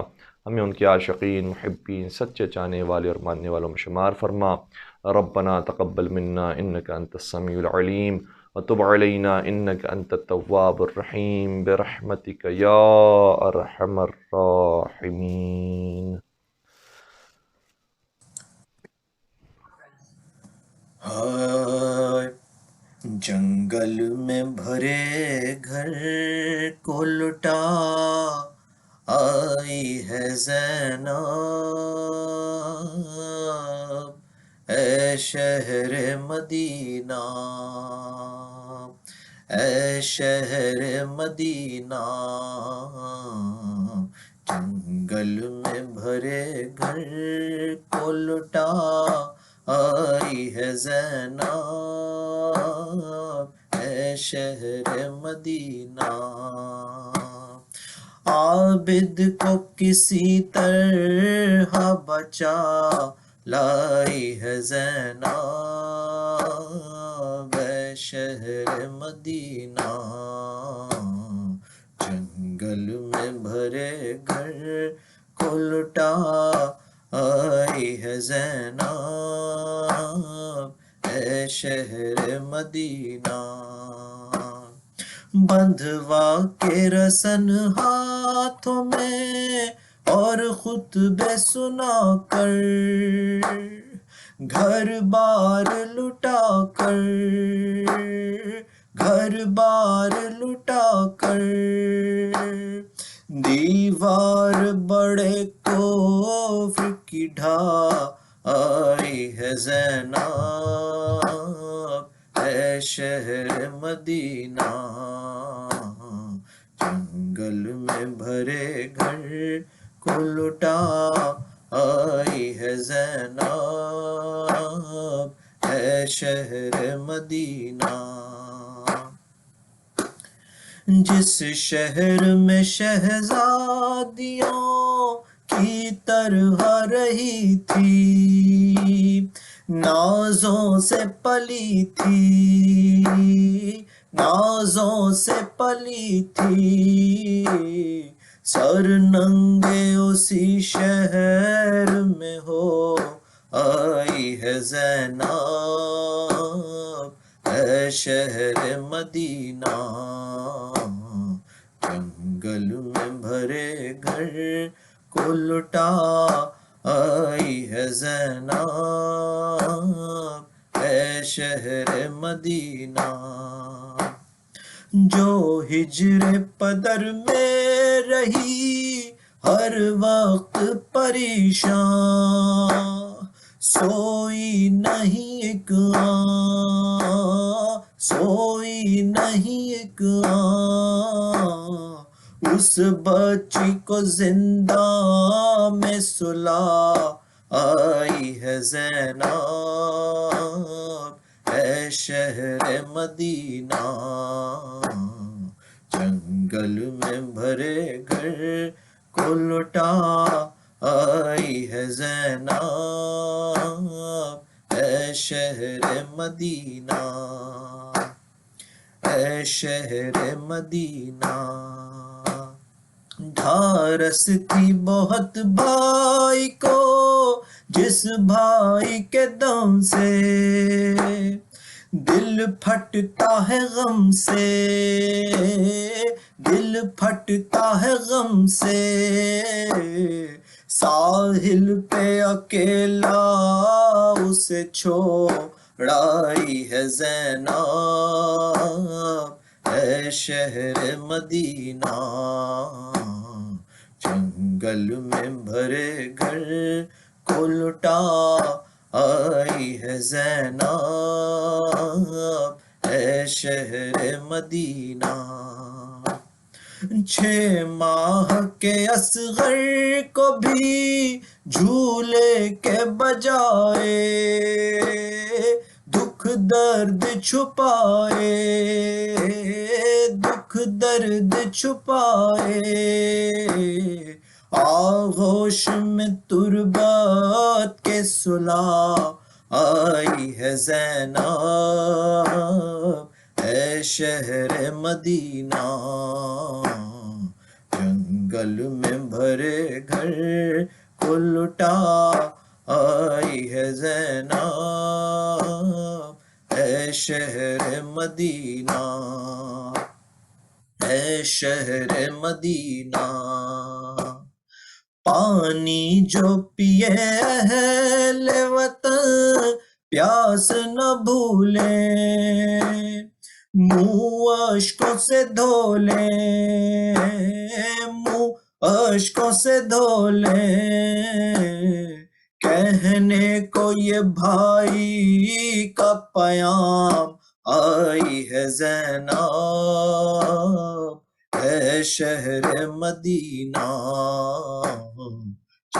گل میں بھرے گھر کو لٹا آئی ہے زینب ہے شہر مدینہ. ارے عابد کو کسی طرح بچا لائی ہے زینب ہے شہر مدینہ.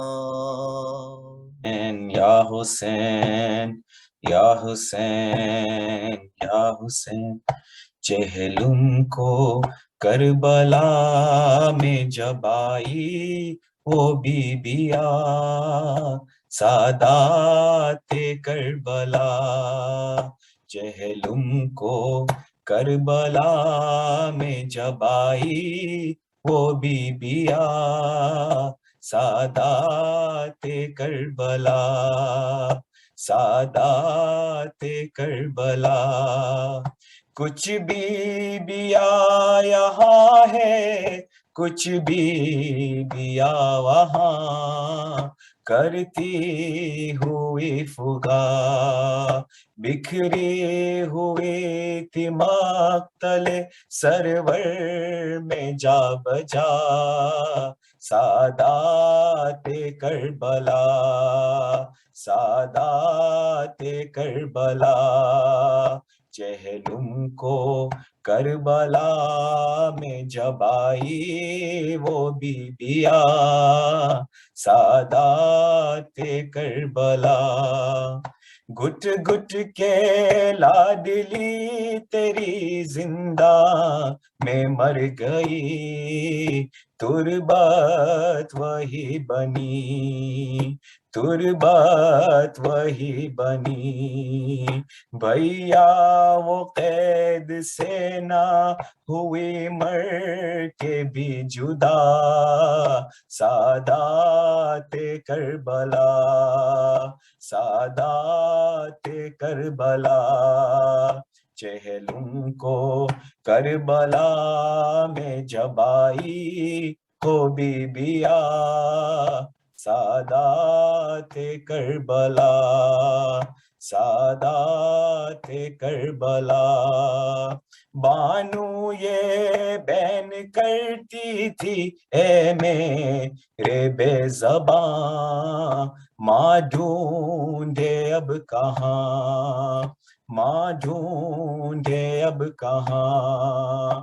بتلا دے ہے کہاں میرا اصغر اے کربلا سادات کربلا سادات کربلا. چہلم کو کربلا میں جب آئی ہو بی بیا سادات کربلا. ایک بی بی دشت خونی میں جاتی ہے نہر پر کہتی بچشم تر کہتی بچشم تر عباس دینے آئی ہوں پرسا سکینہ کا سادات کربلا سادات کربلا. چہلم کو کربلا میں جب آئی وہ بی بیا سادات کربلا. کچھ بی بیا یہاں ہے کچھ بی بیا وہاں کرتی ہوئی فغا بکھری ہوئی تھی مقتل سرور میں جا بجا سادات کربلا سادات کربلا. چہلم کو کربلا میں جب آئی وہ بی بیا سادات کربلا سادات کربلا. یا حسین یا حسین. أعوذ بالله من الشيطان الرجيم. أزور السادة ووالي محمدا وآل محمد صالة عن نفسي ونيابة عن والدي وعن صاحب العصر والزمان وعن جميع المؤمنين والمؤمنات قربة إلى الله تعالى. السلام عليك يا رسول الله يا محمد بن عبد الله ورحمة الله وبركاته. السلام عليك يا أمير المؤمنين ويعسوب الدين يا علي بن أبي طالب ورحمة الله وبركاته. السلام عليك يا سيدتي ويا مولاتي يا فاطمة الزهراء يا سيدة نساء العالمين ورحمة الله وبركاته. السلام عليك يا سيدي يا حسن بن علي المجتبى ورحمة الله وبركاته. السلام عليك يا وارث آدم صفوة الله. السلام عليك يا وارث نوح النبي الله. السلام عليك يا وارث إبراهيم خليل الله. السلام عليك يا وارث موسى كليم الله. السلام عليك يا وارث عيسى روح الله. السلام عليك يا وارث محمد حبيب الله. السلام عليك يا وارث أمير المؤمنين عليه السلام. السلام عليك يا ابن محمد المصطفى. السلام عليك يا ابن علي المرتضى. السلام عليك يا ابن فاطمة الزهراء. السلام عليك يا ابن خديجة الكبرى. السلام عليك يا آثار الله وابن آثاره والوتر الموتور. أشهد أنك قد أقمت الصلاة وآتيت الزكاة وأمرت بالمعروف ونهيت عن المنكر وأطعت الله ورسوله حتى أتاك اليقين. فلعن الله أمة قتلتك ولعن الله أمة ظلمتك ولعن الله أمة سمعت بذلك فرضيت به. يا مولاي يا أبا عبد الله أشهد أنك كنت نورا في الأصلاب الشامخة والأرحام المطهرة، لم تنجسك الجاهلية بأنجاسها ولم تلبسك من مدلهمات ثيابها. وأشهد أنك من دعائم الدين وأركان المؤمنين. وأشهد أنك الإمام البر التقي الرضي الزكي الهادي المهدي. وأشهد أن الأئمة من ولدك كلمة التقوى وأعلام الهدى والعروة الوثقى والحجة على أهل الدنيا. وأشهد الله وملائكته وأنبياءه ورسله أني بكم مؤمن وبي بكم موقن بشرائع ديني وخواتيم عملي، وقلبي لقلبكم سلم وأمري لأمركم متبع. صلوات الله عليكم وعلى أجسامكم وعلى أرواحكم وعلى أجسادكم وعلى أجسامكم وعلى شاهدكم وعلى غائبكم وعلى ظاهركم وعلى باطنكم. بأبي أنت وأمي يا ابن رسول الله، بأبي أنت وأمي يا أبا عبد الله. لقد عظمت الرزية وجلت المصيبة بك علينا وعلى جميع أهل السماوات والأرض. فلعن الله أمة أسرجت وألجمت وتهيأت لقتالك. يا مولاي يا أبا عبد الله قصدت حرمك وأتيت إلى مشهدك، أسأل الله بالشأن الذي لك عنده وبالمحل الذي لك لديه أن يصلي على محمد وآل محمد، وأن يجعلني معكم في الدنيا والآخرة. السلام عليك يا سيدي يا علي بن الحسين السجاد ورحمة الله وبركاته. السلام عليك يا سيدي يا محمد بن علي الباقر ورحمة الله وبركاته. السلام عليك يا سيدي يا جعفر بن محمد الصادق ورحمة الله وبركاته. السلام عليك يا سيدي يا موسى بن جعفر الكاظم ورحمة الله وبركاته. اللهم صل على علي بن موسى الرضا المرتضى الإمام التقي النقي وحجتك على من فوق الأرض ومن تحت الثرى الصديق الشهيد، صلاة كثيرة تامة زاكية متواصلة متواترة مترادفة كأفضل ما صليت على أحد من أوليائك السلام عليك يا سيدي يا محمد بن علي الجواد ورحمة الله وبركاته. السلام عليك يا سيدي يا علي بن محمد الهادي ورحمة الله وبركاته. السلام عليك يا سيدي يا حسن بن علي العسكري ورحمة الله وبركاته. السلام عليك يا صاحب الزمان ويا شريك القرآن يا قائم آل محمد ورحمة الله وبركاته. اللهم كن لوليك الحجة ابن الحسن صلواتك عليه وعلى آبائه في هذه الساعة وفي كل ساعة وليا وحافظا وقائدا وناصرا ودليلا وعينا حتى تسكنه أرضك طوعا وتمتعه فيها طويلا برحمتك يا أرحم الراحمين. وصلى الله على محمد وآله الطاهرين. لتعجيل الفرج واستجابة الدعاء وقبول الأعمال وقضاء الحوائج وشفاء المرضى ولأرواح أموات المؤمنين والمؤمنات نهدي الجميع ثواب المباركة الفاتحة مع الصلوات.